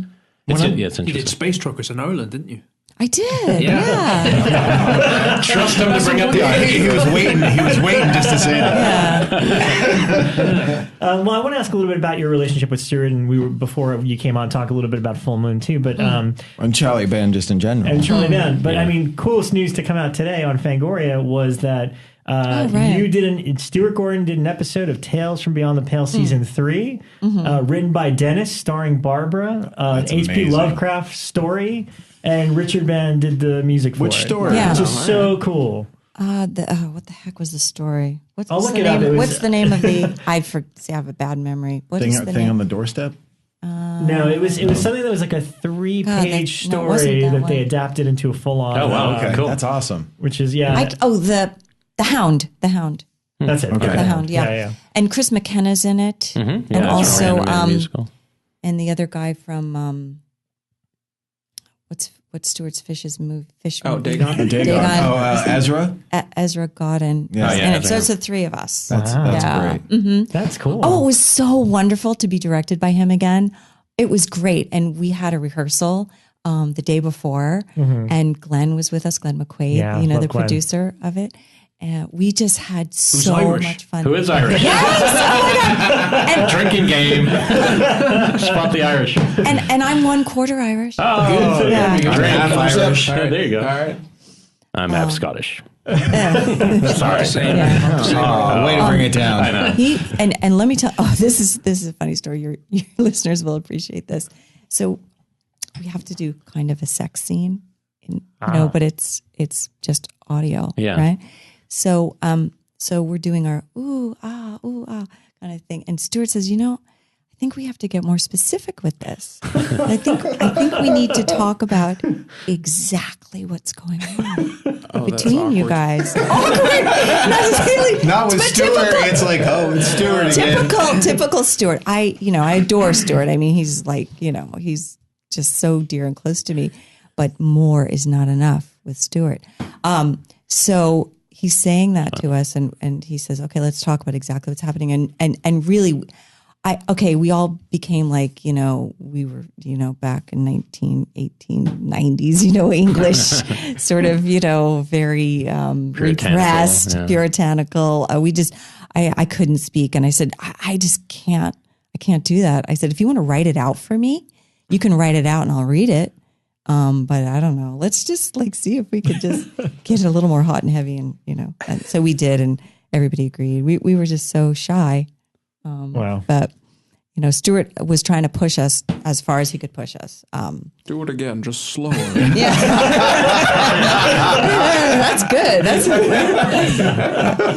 a good rendition of him. Yeah, I love that. I just want to bring up, and I know it's not really Stuart, but it's something that came out last year that a lot of people hadn't gotten to see, which was The Evil Clergyman. And I finally got to see it. And Charlie Ben finally released it, in a rough, the best version that he could on DVD and everything. And it's really good. It's one of her most, I think it's actually one of your best performances because it feels very serious and she feels quite desperate. I don't know when it came out in regards to Hellraiser, but there's something about it that reminded me of the sexuality of a character being so invested in someone who's now gone, but you'd be willing to do anything for them, like anything, whatever it would take. Very close to the same time. Same time. But 86? Something like that, right? Yeah. Do you have, obviously it's disappointing that it didn't get seen at the time, but do you have any memories of that, like what that shoot was like? Because also it's weird because you and Jeff playing, kind of a much more romantic, even though it's very dark, kind of couple. Yeah. Well, the thing that I remember the most about is that at one point I had to channel Jeffrey because at the end his spirit is inside my body. That's right, yeah. So, I asked Jeffrey to say those lines to me and to just, help me with that physically and whatever. And I think it turned out pretty well. I was pretty happy with that last moment, just channeling Jeffrey Combs. Mm-hmm. Yeah, it's a fun movie. It's a really fun. That's the nice thing about it. It's like, this thing that, especially people who've been fans of vampire movies and Charlie Ben movies and stuff know about this Pulse Pounders thing that never got released. Yeah. So to see these things sort of come out and that one being the first one, it's like, oh, the Lovecraft story finally being sort of like this missing piece. Yeah. It's like it's really, and it's surprisingly like really, really good because again, the big difference is that Stuart didn't direct it, but everyone else was involved, right. in that sense. So it was nice. I was like, wow, this is actually really, really good. Yeah, thanks. And we had David Warner, which was cool everyone in it's really good. Yeah. And David Gale.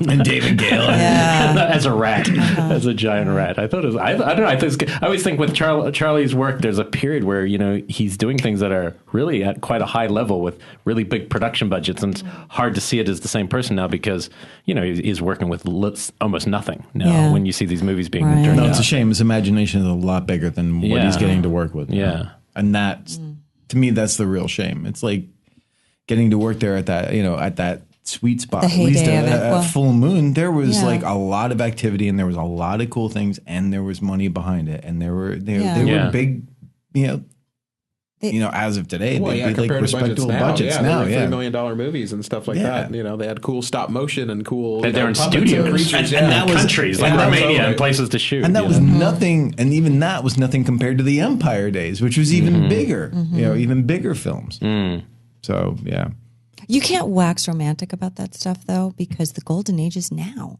Yeah. Right? the new Midnight in Paris. That's where it's at. So, in 30, Paris, 30 years, the filmmakers are going to be sitting around saying, oh, remember those guys? Right. The jump cut days. Remember when every movie was a Marvel movie except for those other little movies? Remember Marvel? What's interesting? I got a sense from seeing interviews with you and social media, but I feel like I have yet to see a role that feels close to your personality, because I feel like there's a really nice lightness that comes off you and kind of a light. Whereas, maybe Reanimator, of course, but that's a long time ago. But like a lot of the characters lately, We Are Still Here and You're Next, they seem very depressed or dark, and right. What's the closest recently that's to you? That's a good point, because I really feel like a happy person most of the time. I'm friendly. I like people. That's a nice challenge still to play against that type, but I just inceptioned you to take my happy script. Here's my script about a happy woman. I guess it would have to be Tales of Halloween, my little moment. Yeah, there you go. I'm having fun at the party. Yeah, that's totally. That's funny. That's very true, though. Yeah, nobody gives me happy roles. Well, and just playing characters close, because sometimes that's where some of the best work can come from, something that's close to you. I'm just curious. Another one I wanted to ask about, if you're okay with talking about it, because that's loaded. Now she's worrying, scanning her mind. Because actors put in a lot of work into films, and sometimes they either kind of get cut or downsized or whatever. But I mean, you worked with directors obviously like Stuart Gordon, and then Brian De Palma and stuff like that, and then Rob Zombie. And I remember the announcement of your casting in Lords of Salem being kind of no one was more excited than me. It's like, oh, that's so cool that she's going to be in it. And then I saw the movie. I've only seen it once. I'd like to revisit it this Halloween, actually. And I was kind of bummed that you're kind of in one scene. No, I'm not. I'm an extra, because he cut me out totally. And you just see, a visual of me. But he cut a lot of people out. I think there was 8 people out of the movie. So, I think it was just they decided to go in a different direction for the movie. And I know one of the producers on the movie, so I was told what was going on. It was really fun to work with him. I'm a fan of his, and to be on a set all day with him, we were just chatting about lots of different things and just hanging out. It was really great to work with him. And, at one point I said to him, actually it was pretty early on in the morning. I said, Rob, how are you with ad-libbing? Because there's a few things, I was thinking about. He goes, well, how are you with ad-libbing? I said, I think I'm pretty good. He said, all right, show me what you got. Christopher Knight and I were in the scene together, and we riffed off each other and added a few things, and we had a lot of fun. But yeah, that's just the way it goes. But because so you show up to this, because as a director, I'm just curious how different his approach is to some of the other ones, because you said he cut out 8 characters. So to me, it's like, how big was this script? That feels like I feel like he's a filmmaker that tries to make a film as he's making it, if that makes sense. Which is kind of especially unique. That film feels like a work in progress for sure. Well, he had a lot of cameos, and he likes to use genre personalities in some of his movies. Although it was funny because we were talking, and I said, "So what's your favorite movies, and what's your favorite genre?" And he goes, "Well, it's really not the horror genre." I said, "It's not," and he goes, "No, it's the movies in the 70s, just like Dirty Harry and things like that. Those were the movies that he said he likes the most." And I was pretty dumbfounded by that. Makes sense. But yeah, it makes sense. Giving his sensibilities. Yeah. It seems like he's a product of those. Yeah, I guess from what you grow up watching. But I think for some reason he wanted to focus on the 3 main characters in that movie, and we just didn't fit in after a while. And also, I think it's better to keep your movie shorter. So, Yeah. and if he needed to cut me out, that's fine. I mean, it's his movie. He gets to do what he wants. Right. Yeah. And you guys obviously haven't done Shakespeare is kind of a rare thing to get a chance to do in your, I guess you'd call it the King Lear of your work, Chopping Mall by Jim Warnowski. Let me take you back to Sherman Oaks Galleria. Ooh, let's go back. Let's go shopping. Chopping Mall. I think I saw Chopping Mall before I saw Reanimator as a kid, and I remember just seeing the robot get in the elevator and try to repark itself, and thinking that was like the greatest thing I'd ever seen at the time. But obviously the film directors are just so different, because he's like a bit of a showman, and he came in here once, and it was like a circus came into the room. He brought a woman, scantily clad, and we were like, we're on a radio show, right? Yeah. But so it's a very different vibe than a Stuart Gordon, who seems to be it's all about the text and it's all in the work. Obviously that. Jim wants to entertain you. Definitely, yeah. When he's doing a movie, he wants to entertain you. Yeah. And he does entertain us on set. And, when he's making a movie, he wants to entertain the people who are going to watch it. When he comes into a room, Jim's in the room. And, he takes over. And that's great. I mean, I love his personality. And he's a really fun guy. Are there any of the films you're surprised have had that, obviously we are here because of the product of VHS. This group of guys in this room with you right now would not be here if it wasn't for the VHS mark and how we grew up watching these films. But are there any of the films that you're surprised have found that cult, like a Chopping Mall, where at the time it's just some movie, but it finds an audience? Yeah, Chopping Mall kind of surprises me a bit, because it's kind of, it's campy. Yeah. And I can't say that the dialogue is like wonderful, even though Shakespeare wrote it, as you. Yeah, but lesser known. Yes. And it's a pretty obvious movie, and you're not surprised by any of the things that happen. What? What? You're surprised that Kelly makes it out alive. Yeah. And she falls in love with Ferdy, and it does have a great Paul Bartel opening, and which is great because they are playing their characters from Eating Raoul. Right, exactly. It's a really funny jokes, yeah. But I guess there's just a sense of fun about that movie, and it's probably one of his most well known. No, it's out of the 300 movies that he's done under assumed names. I know, it's insane. But I have a fondness for the movie because I met Kelly on that movie, and we've become good friends over 30 years, and so. We had a 30-year reunion recently. I don't know if any of you guys came to that. And pretty much all the cast was there, and some of the crew members. It was pretty exciting. And I was meant to moderate the Q&A, and I got sick, and so I let Ryan. And they're all like, "Ryan's better at it anyway." As you can tell, all my questions answer themselves, so it's not like I'm the. But anyway, I was meant to, because I was excited because also I'm a huge fan of Night of the Comet. I think she's really funny in it. Like, she's it's a great. Funny movie. She's such a good actress. I don't know. She needs to work. You guys should hire her for some things. There's a whole generation of lost actors. I really Candy Clark's another one from that time period. People who just had great timing and just looked great on screen. And I think just movies change, and there was obviously it's just a prejudice of a certain age of actress. Yeah, I think I just got lucky because I think I got cast in You're Next, and it could have been any one of a number of friends of mine that I kind of grew up in the business with, and it just happened to be me, and now I'm playing all these mother roles, which is nice. But it could have been anybody. Cause the weird thing is, we also by not working as much during the period that you did take off, you still worked, but there's a fondness that grows from not seeing someone for a while sometimes, and it's if somebody keeps doing cheaper and cheaper things, and you're like, oh, that person, that's what's kind of sad what happened to that happens all the time, so maybe maybe that didn't hurt, who knows. You're also a really good actress. There you go. That might have something to do with it too. Well, I also like that you're doing shorts with people and stuff, and that might, some people might say, oh, but that takes down your star.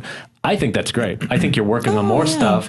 I was talking about Paisley before the show. I showed that at Jump Cut, one of the horror nights, and that got one of the best comic reactions of any of the shorts that night. Is that the little Gremlins one? Yeah, the one. No, it's a little teddy thing with sharp teeth, and she's like this rich. An alien. She has no idea. She has no clue about technology, and she has this big fancy house, and it gets locked up, and then she gets locked up with the alien, and then she can't get out. And as it burns, but it's funny, and it's nice to see actors willing to work with people on smaller things, because those small things can lead to the directors getting to make bigger films. Well, that's now listen. That's the other thing, because Evan Dixon became a friend of mine. He interviewed me for something, And then we just became friends, and he started sending me scripts, and I was just reading it just as a friend.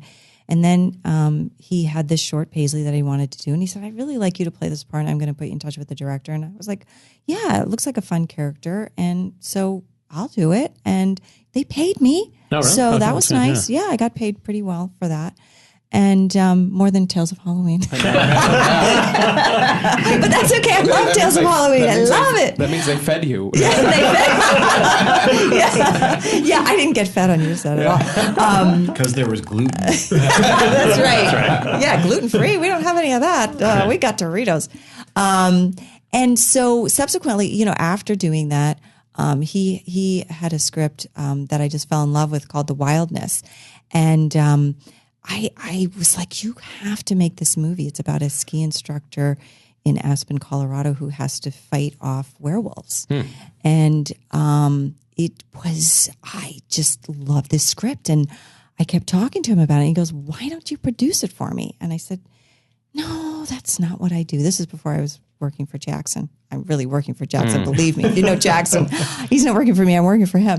And he said, I really think you should do it. And I kept thinking about it. And then it got on the blood list for 2014. And he said, "Look, Barbara, I'm on the blood list now with this. If you want to do it, let me know. Otherwise, I gotta, take it to somebody else or try to get somebody else to make it. But I really want you involved because you are passionate about the script more than anybody that's read it. You love this script so much. And a lot of people have read it."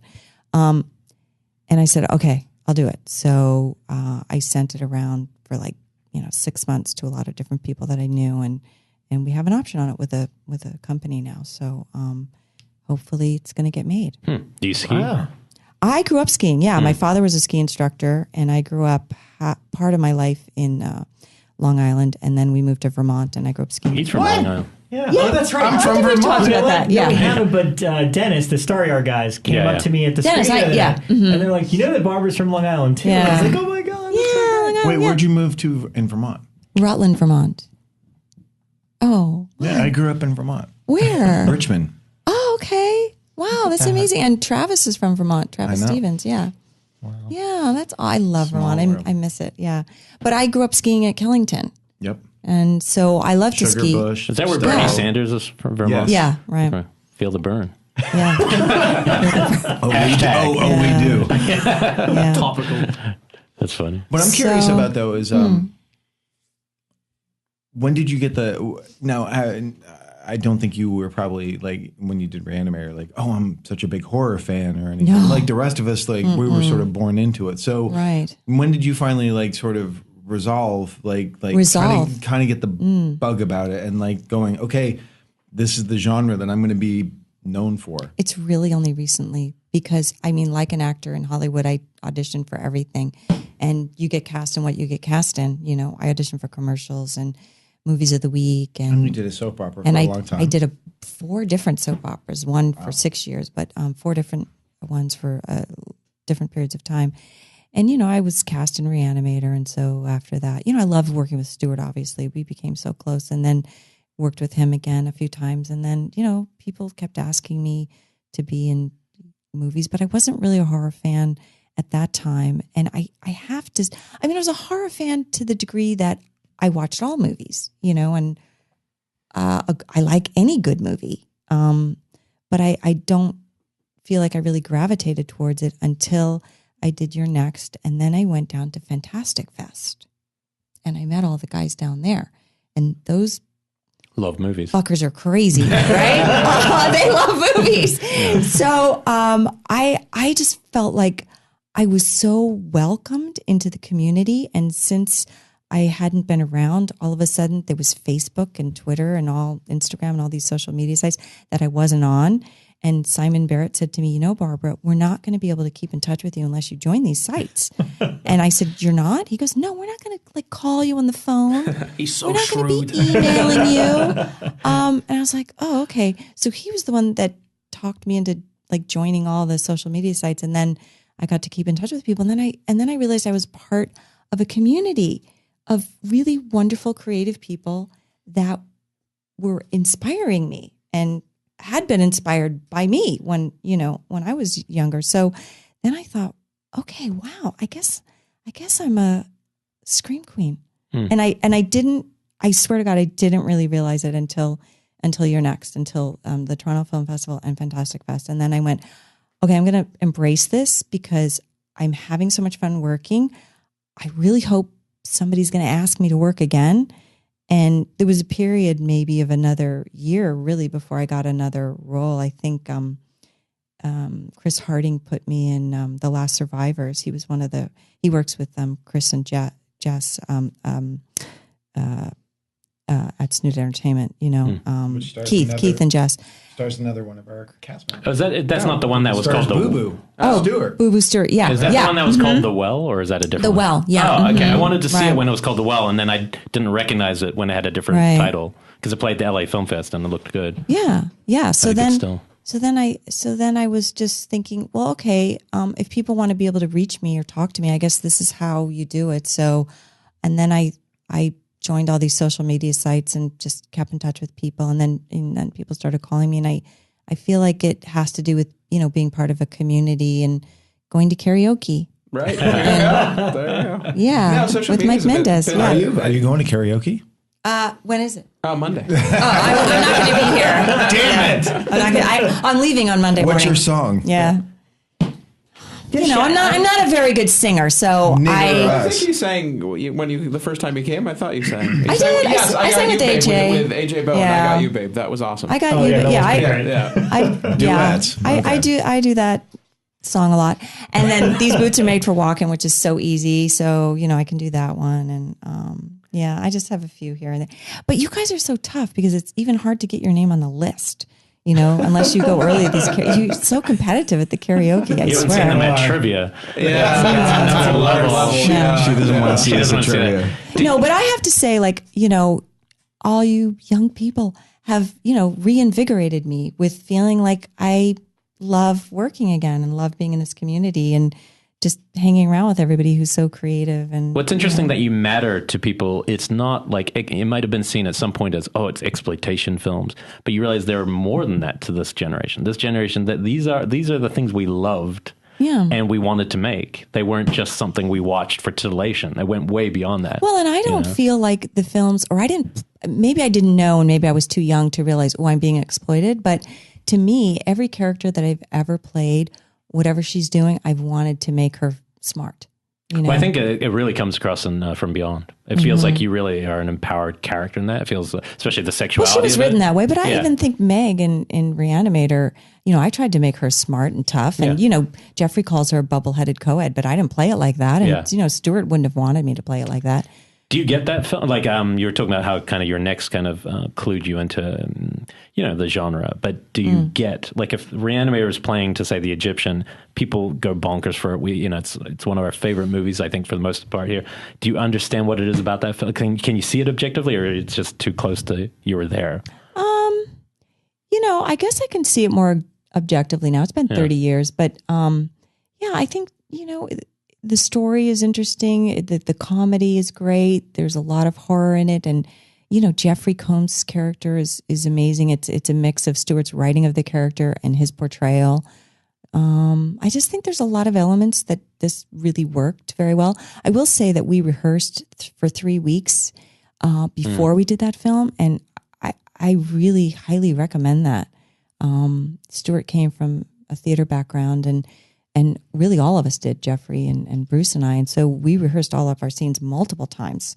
And I'm telling you, it's so rad. But I'll do it for free. 3 weeks? Yeah, no, I'll do it. If we get 3 days. Lucky if we get 3 hours to shoot. But I'll do it for. We did it in my living room. Oh, that's awesome. And I'll do it for free. I mean, I'll come. Lucky if you get a day or two. No, but why are you saying you don't get that time? Why can't you just make? A lot of times it's either the actors don't want to do it, or agents come in. Well, the agents come in and say, okay, you have to pay her for rehearsal day, but you don't have to pay me. I don't think you should have to pay people for rehearsal days. We're hiring Barbara from now on. No, but I think it's going to make everything. She upped her stock today. It's going to make everybody's work better. It's going to give the directors a chance to see how you're going to play the scene and hear the music of the scene, because everybody, you want to be in the same movie. You want to have the same tone. You don't want to play the same note as somebody else. So if a director gets to see that, he can tweak that a little bit. Absolutely. I mean, it's so important. To be able to do that is so important to work out, especially on a low budget tight schedule film. Then on the day you just shoot it. You've already worked it out. It's just, it's and then the editor has to fix all the problems. Right. Yeah. So. Right. And nowadays, as directors who do everything, we are the editors who are fixing the problems that we fucked up on set. No, and you don't have time to shoot it. Oh my God, when I did that one scene for Brian De Palma, I think we did it 150 times. Wow. I mean, ridiculous. Jesus. But you don't have time to do that. No. So we've got to rehearse. You've got to have a read through minimum, so that even the other actors can hear, what are you doing with your character? So I know what I'm doing, because I'm not going to play the same thing as you. Let's just see how we interact together. I'm a big fan of rehearsal. Yeah. I mean, even with Tales, it was like, I got to do a day of it just to sort of figure out some stuff there. Right. I mean, I know yours was. I didn't have a dialogue, so that was the thing. Yours was much more of a physical thing, but it was like no, you had twinkle tweet, twinkle tweet, twinkle tweet. I did the voice of that. So yeah. Oh, you did? I didn't know that. I love that character. It's a great little character. But the rehearsal thing was invaluable. I mean, it really helped figure out even just blocking and stuff. So on the day that we could just sort of do that. So I agree 100%. Wow. Dovetailing on what Elric said. The one way to be objective of Reanimators, I'm curious your thoughts seeing for the first time Reanimator the musical, because here's this thing that you did, 30 years ago, and now it's like a whole new version of it, and then there's all these new actors playing these characters. I loved it. And it was funny because we had Stuart on the show, and when we asked him about it, I think he's like, I think Barbara loved it. It's like, I think Jeffrey Combs was a little weirded out by Graham playing Well, almost like that defensive, wait, who is this guy playing Herbert West now? I think he's come around, I think. I hope so. Because Graham does awesome. Graham's amazing. No, he's great. Graham's great in it, yeah. Jeff holds things very preciously. He does. Also, I mean, that's he played his it a number of times. Yeah. He played it more than once, and that I think is maybe the difference. He played it, 3 times? Three times. What do you mean? Who he played what? Well, Jeff played that character in 3 sequels. Oh, right. So he has a very different insight into. Well, I think he said, I think he was fine with it ultimately, but it was very. I saw it 3 times, and it was a bit of a shock the first night. The other guys came the first night that I did, and they only saw it that one time. But the dialogue is pretty much intact. Yeah. It's exactly the same. It's just, there's some songs, singing and dancing, and a lot of, sprays from into the audience. And it's a little heightened, it has a lot more energy because it's a stage play, and it's a little, it's comedy and it's funny. They with the accent on the comedy, more so than anything else. So it's probably a little bit of off-putting for everybody initially, but I just thought it was lovely. And the girl who played Meg, Rachel Avery, was so pretty, and she had a beautiful the first girl who voice. played her, right? Yeah, I know she's changed. I loved her, and I loved both of them. Michael was the other one, right? Chris McKenna. Was the other one. Yeah. He did a great job. He was wonderful as Dan Kane, and very strong in the musical, probably more so in the musical than Bruce was in the movie, but only because I think everything in the movie just geared much more towards Herbert West and his character in the editing. Yeah, but I thought it was great fun, and then I saw it another time, and then I brought my husband to see it, and he was laughing out loud so much, louder than anybody, and he wouldn't stop laughing. He thought it was so funny, and I elbowed him and I said, "It's funny, but it's not that funny." Shut up! You're just distracting everybody.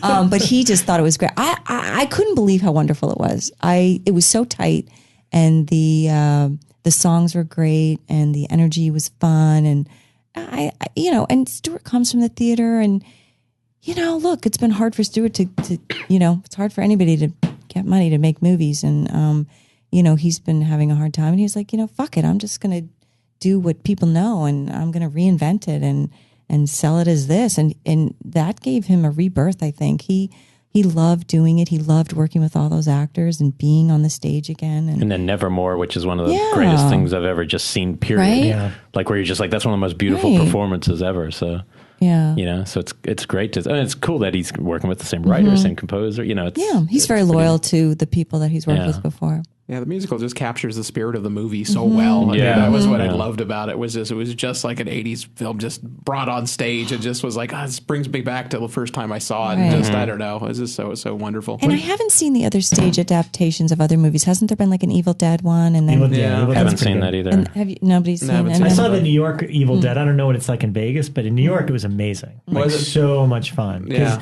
I guess there was a Canadian actor that named Ryan Ward who played Ash. And it's like the only guy to play Ash since Bruce Campbell initially. And he was just terrific. Right. It's like if Bruce Campbell had a really good voice. Oh, wow. Okay. What are you saying?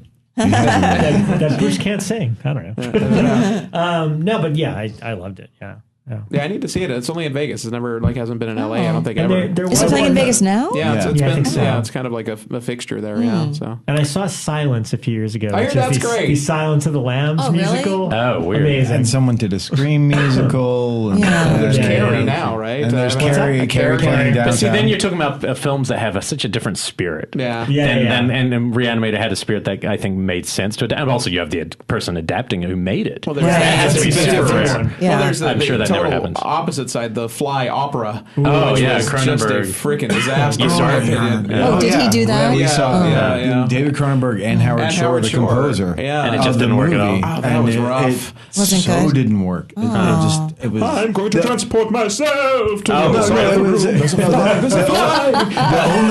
the only kind of interesting part for us as we were watching it was, they had a choir and they would sing "Long Live the New Flesh." Oh wow! And, they would do that. And we were like, bizarre. It's a Videodrome reference. That's great. That really is pretty weird. Yeah. I mean, the only thing that stuck out to me, there was an animatronic monkey. I like that. And a naked man. Yeah, and then there was a neat effect where he crawled on the ceiling. And that's the period. Then the rest was just, I paid $150 for this. And the thing is this, it was an opera. We couldn't understand what they were saying, so we're literally reading subtitles, It was just that literal type of adaptation. I'm a scientist. I want to make, it's just basically why would he do it? It's so bizarre. And the big fault was that the music wasn't operatic enough for what that story was. Maybe this is controversial. I haven't been on board with the latest Cronenberg, so I just haven't. And also, opera and Canada don't go together. Canadians doing opera, I've never heard of such a thing. Maybe I'm wrong. I don't know enough about opera. I find there are moments in Map of the Stars and Cosmopolis that I find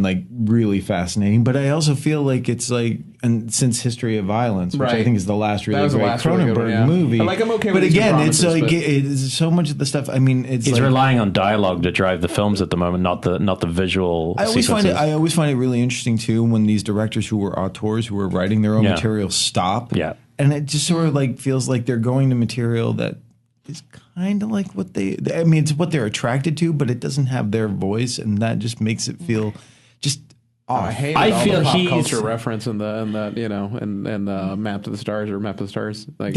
He's such a cerebral guy that I feel because that was written by an LA writer. Yeah, no, totally. It felt like some Bret Easton Ellis ripoff. It was Bruce Wagner. It was Bruce Wagner. But I feel like the more cerebral they are, in a sense, the less you should use dialogue. Like the less he uses dialogue in some of his other movies, he expresses these very intellectual ideas visually, and somehow they connect to everyone. And then as soon as you start talking about them, to me, Cosmopolis was like best trailer I saw that year, and then the worst movie I saw that year. It was just I couldn't handle it. The people talking about ideas that I would rather see than hear them talk about. He's not Woody Allen. It's film. Yeah, that's right. I feel the same way. Sometimes things are just too dialogue heavy. Yeah, the musical of Cosmopolis is amazing. Sorry, the musical version was awesome. Sorry, David. Now you've never worked with David Cronenberg.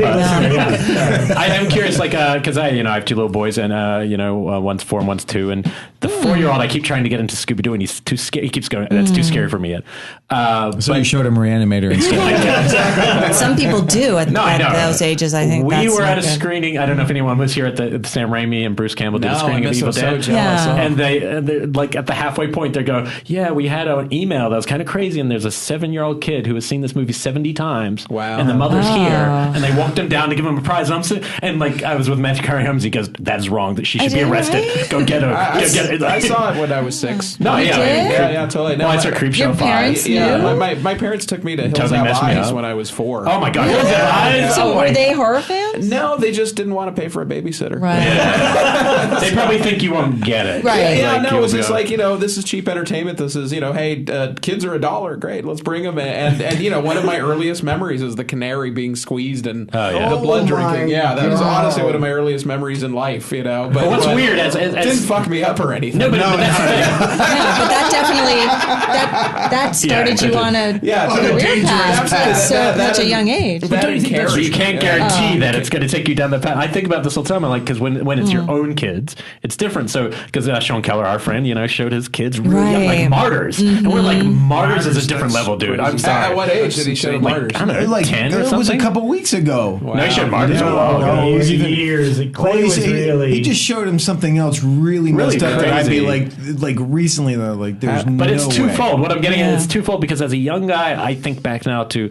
I saw Creepshow 5 accidentally wasn't meant to see it, and it actually fucked me up. Like, and I mean, I it don't made think me a it's bad very person. light. It I mean, scared Creepshow's- me, yeah. and it made me scared of the you. dark for Right. 10 years. Yeah. Don't you think it inspired you To be here. Yeah. No, this is what I'm getting at. This is the twofold thing. I wouldn't be here without it, and all the things I love and I'm chasing are because of that. But in the same token, it also scared. So when they become your own kids, you don't think about, it'd be cool to inspire them to become filmmakers. You're not thinking like that. You go, I don't want him to wet his bed in the dark. No, right. You know what I mean? So I'm always curious, like when you introduce things and how, and if you've thought about it. Well, I have previous really. work, you Well, know? it's been, my son is 14 now, and I think it was maybe a year or so ago. He said, all my friends are watching horror movies, and I really would like to watch some. What can I watch? So I put together a little list for him, and I think I put a little thing on Twitter about it, and I was looking for suggestions. And Reanimator was not. no, Are you really gonna like wait till he's out of the house for him to see Reanimator? well, one of his friends Of course. was Oh God.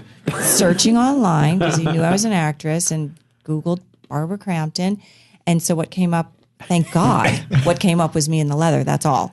Okay. From Beyond. From Beyond. And so he showed it to my son. He goes, "Look at your mom." And then my son was like, "Ah." and then he didn't even tell me, but the little boy, the culprit, the little boy, the other kid, his mom, who I'm very good friends with, said, this boy, blah, blah, blah, showed your son, some pictures. I just wanted you to know your son saw them. And I was like, shoot. So then, I had to go home and talk to him about it, talk to my husband about it. And, my husband said the best thing to my son. He goes, Mom's an actress. She was playing a character. Mm-hmm. So that's not her in the leather. That is a character in the leather. And Luke totally got that. And he was like, oh yeah, that's fine. So he's okay with it. My daughter, on the other hand, is a little bit, I don't know where she came from, but she's, we call her the inappropriate police because she's very sort of, shy and, prudish about things like that. I'm desperately afraid of what's going to happen in a few years when she sees some of How old is she? She is 12. Okay, so you still got. I got a few years. Yeah. Yeah. So. But it is funny. But I mean, I'm not even talking about the nudity and things like that. It's more just like the genre in general. Like, let's say you hadn't had anything inappropriate that you'd be worried about showing your own kids. If it was just the genre, what would you? Would you care about the violence and the gore? Or do you? Yeah. Sure. Absolutely. Yeah. I want them to think of unicorns and bunnies for as long as possible.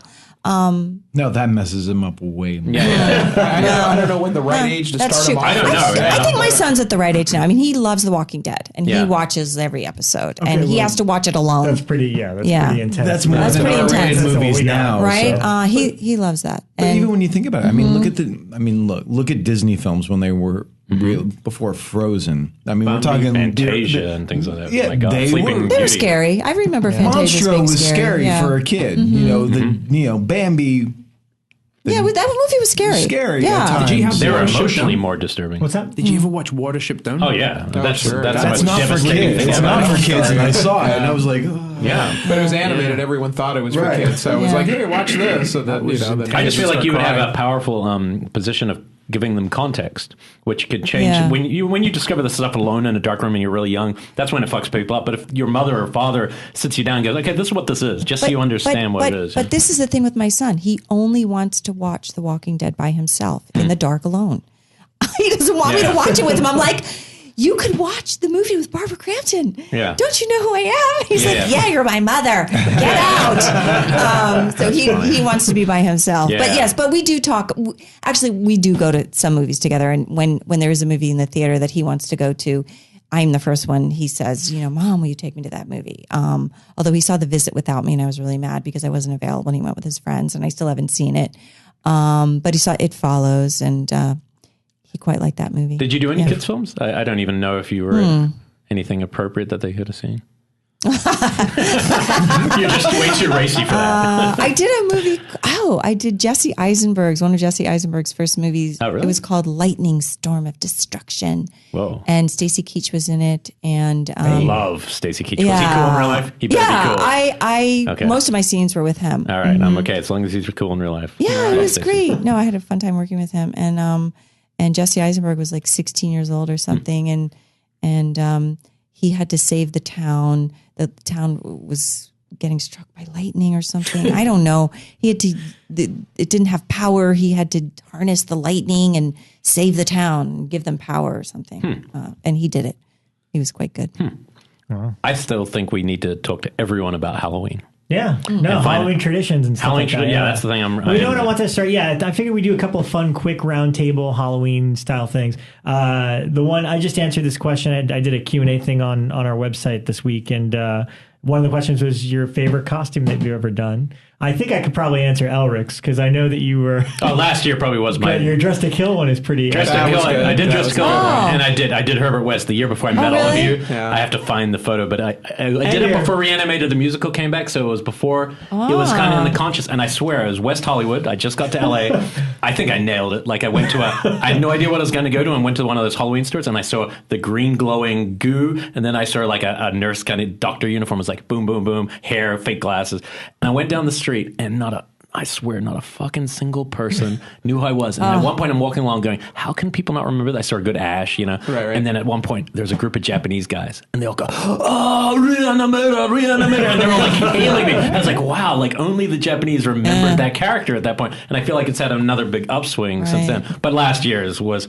like my stroke of genius was playing Peter Jackson's character in Bad Taste. Because I had just seen it again in theaters, and I'm from New Zealand, and I'm sitting there going, and I fully committed at Jump Cut. Derek, right? Derek, and we won trivia together? Yes, we did. We won trivia as a group. Yep. And that was actually one of my favorite costumes, what you did, which is the Slumber Party Massacre, because it's such an obscure killer. It was. With the drill and stuff. But I kept having a piece of brain falling out, and I'd keep fainting. I'd keep passing out on the ground and putting the brains back in. And there was an impression that went with it. It was a good one, You would introduce it in character. I also like your Santa Claus from Silent Night. That one came up a couple times out of cheapness, just like the movie itself. But it was effective. That was good. So. Elric's got like 5 great costumes essentially. Yeah, I don't know what else it does. I haven't really thought about it. This year's weird. It's I will say the worst thing about Jump Cut leaving when it did was that it was like 2 months out of Halloween, and that's the time. Like October was always our best month in business, but it was also the most fun and kind of the reason we did this. So I will definitely miss that. Day, 12-hour marathon, all that stuff. I'll miss it this year, but we'll still be at trivia and stuff like that. So I have to come up with Kevin, something. favorite costume that you've ever done? It was actually in LA about 7 years ago, and it was a group thing, and we dressed up as the characters from Party Down,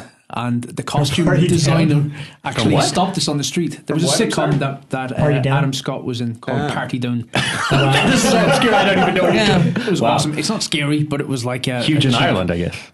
I was out here, so I was watching here. It was a lot of fun. But the costume designer, actually part of the show, stopped us in the street and said, I work on that show. See, that's costumes.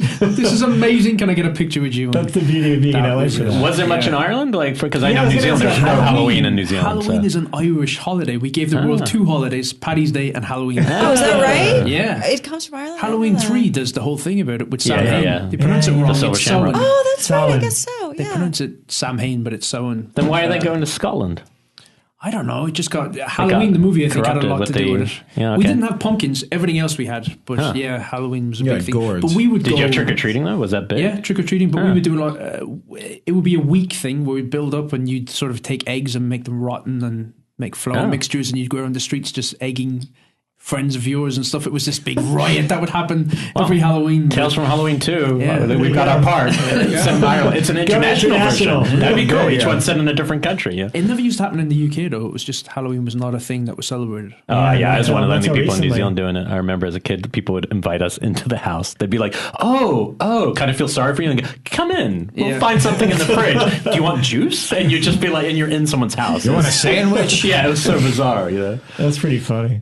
What about you, Dave? What's your favorite costume other than the guy from Slumber Party Massacre? I mean, I think I think the one that I put the most effort in and probably the best result was I did Stephen King's Geordie Verrill from Creepshow. That was a great one. That one worked out really well. I did a punk rock Frankenstein one time. That was pretty good. I did Alice Cooper one time. That was all right. But yeah, I think the Geordie Verrill was definitely the best one that I've come up with. Yeah, it was a really good one. Mike? My favorite was I was the melting Nazi at the end of Raiders of the Lost Ark. Which you reference in Big Ass Spider with Adam Garrett. There we go. Yeah, absolutely. I spotted that the second it was on screen. And this is probably way too personal and embarrassing of a story, but anytime I wear a hat, people say, "Hey, Rabbi." And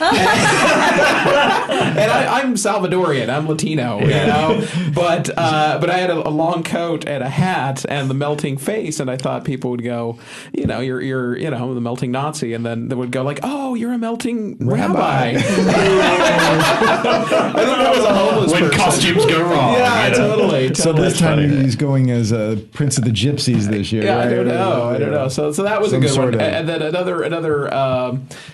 another story that I enjoy is, I grew up in Pasadena, which was a very, very white area. And my mother, who had a Mexican restaurant and, was from El Salvador, decided to dress me up as a mariachi at like 4. Oh, and I didn't know any better. So it was like, everyone was like a witch or a pumpkin, and I was a mariachi. I was like early Three Amigos. I mean, it was the full funny. Three Amigos. But kids suck because you can't force them, So anyway, so that was kind of a fun one too. So I love showing my kids pictures of what I dressed them up as when they didn't have a choice. Yeah, totally. Like the dinosaur, something really geeky, tiger. And hopefully they were okay with it, Yeah. But I have a 4-year-old, and it's like I show him all these cool horror and like ghosts, and you could be a vampire. And he goes, I want to be a giraffe, and you're like, no, I'm going to ban you from being a giraffe. He's like, no, I'm only going if I can be a giraffe. You're like, all right, you're a giraffe. That sucks. Yeah, I want you to be a zombie, right? Yeah, and then a couple of years ago, my daughter was like, no, I want to be a unicorn. I'm like, a unicorn? Okay. Yeah. A dead unicorn? Yeah, exactly. Yeah, totally. I'm possessed unicorn. They see right through that. What about you, Barbara? What's your favorite costume you've ever done? Well, probably my favorite costume that I remember is one that my dad made for me when I was younger. He used to sew. He knew how to do a lot of things, and he made me a witch costume and made the hat and did all the green makeup, and I was really transformed. And I was pretty young. I was like 8 or 9. And so that's pretty young. And looking in the mirror at myself, I just remember that I have such a strong memory of being a witch and just feeling like, wow, I'm a different character. I'm a different person. This is cool. So I like that. And then I made a Frankenstein costume for myself once because I wanted to be like a boy. Mm-hmm. And I thought Frankenstein was like the coolest guy to be. And then people wouldn't know who I was. So that was probably the favorite one that I did myself. How do you, I always love asking this, but your kids are at the perfect age to appreciate Halloween. So what's their take on it? Do they have fun with it? And do you have fun vicariously through them? Yeah. I probably have more fun than my kids do. A couple of years ago, we lived in a different house. We don't live there now, but we TP'd the whole neighborhood, and I was the one who said, let's go out and I let my kids stay up till like 10 o'clock at night. Wow. And everybody was asleep, and all the people had to go to work the next day, and we TP'd the whole freaking neighborhood. Oh my God, you're hardcore. Like 10 houses. We were out there for hours. That's why you don't live there anymore. No, they kicked me out. And they didn't find out for like days. They know now. They're all listening. They know. But we did it at night, and then we woke up in the morning and we went out and looked at it, It was beautiful. Oh, nice. It was gorgeous. And you were like, let's egg some houses now. Soap some No, windows. we didn't do That's an that. Irish Some Halloween. flaming dog poop. Yeah, that's funny. That's funny. But I enjoyed doing that with them, and I've TP'd pretty much every year. This year I'm not going to walk with them because they're old enough to walk with themselves. But like last year, I carried a roll of toilet tissue in my purse. Yeah, and when I see nobody was looking, I throw a little bit on their house and stuff. So that was fun. And about it. Like, I'm not going to do it this year, but I have to. And the house that we live in right now is on a corner, and it's a half a block away from an elementary school, and so I have like kindergartners walking to school, and I made it really scary this year, and I was a little nervous about it because I have all these kids walking by my house, but I just thought this would be really fun. So I every year I've been making it more scary and scary, kind of because my kids are getting older too, so they appreciate it more. And I put like skeletons, like reaching for one another in the trees, and I have dead heads, hanging from the tree with like knives in their throat and blood, and I have evil babies. Everyone has sort of smiling wide, just so you know. I have all that stuff. Please post photos. Okay, I will. But and the moms were walking to school in the morning, and I did go out to a few of them and say, "Is this too scary? You guys okay?" And my neighbor across the street, who's in 4th grade, he was the one that helped me put this stuff up more than my own kids. And he's like, "No, this is so radical. I love it. Oh my God, let's go to the store and get more." So if you don't follow the kids, are you going to be the person inside dressed up and try to scare people? Yeah, that's what I'll do. I'll dress up in a costume, and then we have girlfriends will come over, and like all the kids can start at our house and then go off with their different groups, and the moms will stay and drink and answer the door.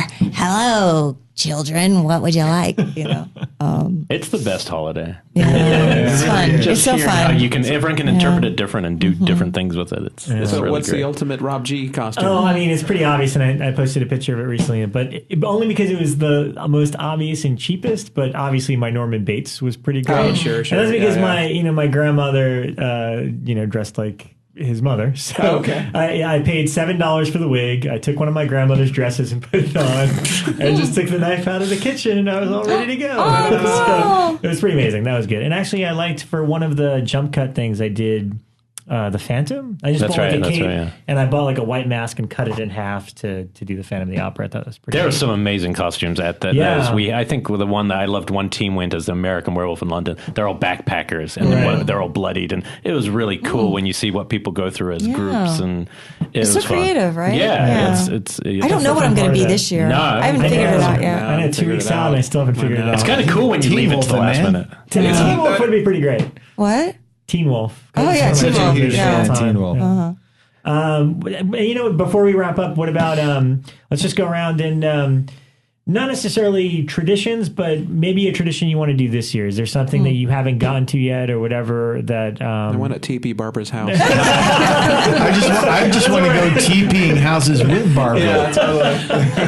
That's the thing. But what about you, Elric? Is there something that you're looking forward to doing? I want to start. Well, as the kids grow older, I want to do different things. But I want to go to more of these the houses that people go full on decorating to become more. I want to go to more of those because I didn't grow up with those. So I actually think when I saw that documentary, the American Scream, it really touched me, and I'll probably end up being one of those dads down the track, but I'm not yet because the kids wouldn't appreciate it yet. But you should look up for sure here because obviously I'm from New York originally, where you would trick or treat in the neighborhood and stuff. But it's weird here in LA where there's different pockets of places. I remember when I first moved to town, I'd go with Sean Keller and his kids, and they would drive out to this one long stretch in like Pasadena where like every house is completely decked out and it looks like a giant party and there's kids everywhere. So you should look up because there's little pockets all over LA where because you do it for Disney, you do it for like a Christmas. You would go to the houses that are crazy. Yeah. So it's I don't know. Just I've never really done. I've always we trick or treat and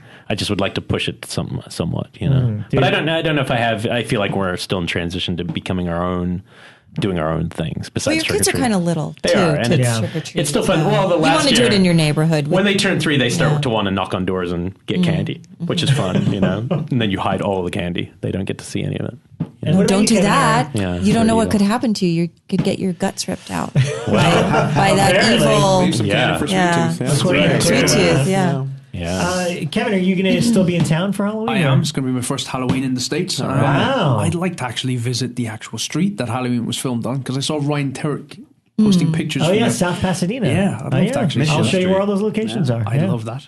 Yeah, yeah. Mission Street. That's fun stuff. Yeah. Dave, what do you got planned this Halloween? As far as the actual day and everything, this is the one year that we don't really know what's going on. So for this year, it would be specifically this year. It would be really nice to get as many of the filmmakers from Tales of Halloween together and just have an try orgy. to do. No, I'm so sorry. Yeah. Is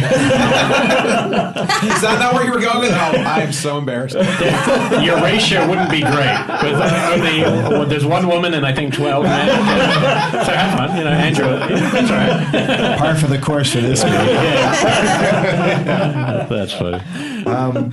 Never mind. Well, we Please finish your thought. We got all the filmmakers together and have an orgy. Yeah. he just party, dinner, movie, what? And an orgy. Okay. Well, also, we haven't addressed this. We're talking to the new host of Horror Trivia going forward. That's right. So we Dave forgot that Barker. about you. And so that's going to be a costumed event. Yeah. And that's a couple days before trivia, right? So any special things in plan for that? We Absolutely. Should know? Okay. All right, good. All right, that should be fun. Just do your homework, kids. Yeah. All right. All right. I'll help. There's going to be a whole Barbara Crampton round. section. Yeah. So listen specifically to this episode for that. Yeah, if you didn't listen to this episode, you're going to be in trouble. Okay. Except for Jared. But luckily, he's only He's on your team now, co-hosting. yeah. He's co-hosting, so we don't have to worry about it. Yeah. Mike, I guess you answered. You're doing a Halloween orgy. No, I don't know what I'm doing. I'm with Dave that I don't really have plans. Now, I don't know where I'm going to be because there's a good likelihood I'm going to be in Mississippi, and I don't know what the hell. Why? What's a Mississippi? An orgy. I'm off. Supposedly, I should know. It's looking that way. It looks like I'm doing my Dolph Lundgren movie. So I'm off. Oh, Yeah, so wow. I'm leaving Congratulations. like Monday, I think. Wow. I remember being more excited than I should have been when I read that news. I was like, Dolph Lundgren. The thing is that the production is like shut down like twice already, Yeah. so I'm sort of like, is it happening? So I'm told it is. I love So it. He's in the new Coen Brothers movie. yeah, no, absolutely. that's I think there's Yeah, kind that's of an interesting cast for him. Lundgren renaissance happening. Kindergarten Cop 2, and Yeah. Yes. so and this will be kind of an interesting one too. Do you have a title for the film that Mark was in and Henry? The Last Heist. Oh, The Last Heist. Yeah, Last Yeah. Heist is the name of that one. Yeah. And how close is that to being done? I'm going to go home tonight and do my last trim on the last 15 minutes, and then I hope the producers will consider it locked. I hope. Cool. So, yeah, so very close to at least locking picture, and then I'll do everything remotely. But anyway, so I might be in Mississippi. I don't know what the hell to do. I do have a tradition which has been kind of weird, of having Halloweens in different parts of the world. So I did one in Scotland when Neil and Axel got married, which was amazing. And they had a Celtic parade outside that was celebrating Samhain, so that was a very different Halloween. And then I've done it in Italy and Spain and New Orleans, so we'll see what Mississippi brings. If I was in L.A., other tradition I have since being a kid is I go to see Danny Elfman, formerly when he was with Oingo Boingo. Yeah. But now he's at the Hollywood Bowl doing The Nightmare Before Christmas. But here's my issue. Basically, it's a live score of Nightmare Before Christmas that he's doing. It's about $175. $150 Yeah, a ticket. I just saw it $150, today. and I'm a single guy, so it means I got to get a date or whatever. So it's like, so that's like $300 to watch Nightmare Before Christmas. That's a little extreme. I don't know. So, now I've seen Danny perform all the songs of Nightmare Before Christmas. I've seen the movie, so I can kind of mentally all meld it in my mind and save myself $300. But I would like to go. I mean, it does sound like fun to me. So. And if not, if you're listening and you live in Mississippi, Mike needs a date. Exactly. Halloween night with Mike. There you go. Mississippi. Yeah. Does Danny Elfman play every year? Well, when in the Boingo, he 80s, did. in the late 70s and 80s, they would always do a show in Irvine Meadows or the Universal Amphitheater, and it was just called An Evening with Oingo Boingo, and it was just a L.A. Halloween tradition. And that's the thing, is that it wasn't really a well-known band throughout the world, but in L.A. they were just huge, and so those Halloween shows were amazing, and some of the best Halloweens. Absolutely. Yeah, they've ever. There's also Dave and I went to the final one. There's also that recurring party that always happens with Tammy Sutton's party, and she always had a big Halloween party. I guess that's not happening anymore. Well, she lives in Palm Springs. She lives far away. Palm Springs, so it's like wow, gonna be a lot of people that and sleeping Jump Cut, over. everything just fell apart this last year. We'll have to shit this year. Where are we going to go? Yeah. We'll have to create something. Yeah, totally.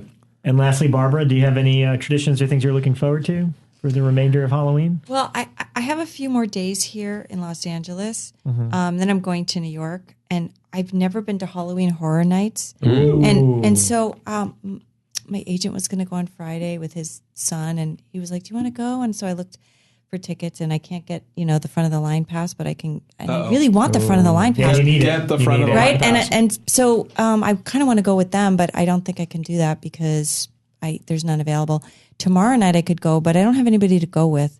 But there are front of the line passes available. Does anybody want to go with me tomorrow night? Let me know. Well, unfortunately, if they're listening, it's the day after, so they missed you. Oh, darn. It's not the same. Nothing ever works out for me. But if you use Twitter, you'll have an army of people. I know, right? Yeah. But That you don't want. Yeah. We went this year, but I mean, not having the front line pass means the difference between having an awful night and having a wonderful night. Yeah, You have to. I got to see if I know anybody who can afford $150 Yeah, tomorrow night to go with me. Otherwise, I got to buy 2 tickets. Yeah, it's $150. Yeah. But also, I'm kind of like that. I'm kind of going all out with my decorations, and they're getting more extreme. And now I'm really looking at, those things that you step on, and then the monster jumps out at you and talks to you. So I kind of want to buy one of those and put it in my house. And then when the kids come to the door, they have something a little bit more scary to see. So I love that. Just embellishing my decorations. Just call, one of the effects guys that Yeah. worked on Reanimator. Yeah. They'll hook you up. I know, right? Just do what we do in Ireland. Just buy a dozen eggs, leave them sitting here for a week, and then just throw them at each other. Yeah. Lo-fi. That will work too. Well, thank you so much for listening, for everybody coming in. Our co-host Kevin Lahan, thank you for being here. Grabbers is on Netflix Instant right now, so check it out if you haven't already. It's a good To our start, guests, Dave Parker and Mike Mendez. Tales of Halloween is out now. Go see it in theaters It's or awesome. VOD it. Exactly. And of course, Barbara Crampton, horror royalty to us. We're all very happy. Reanimator is streaming, right?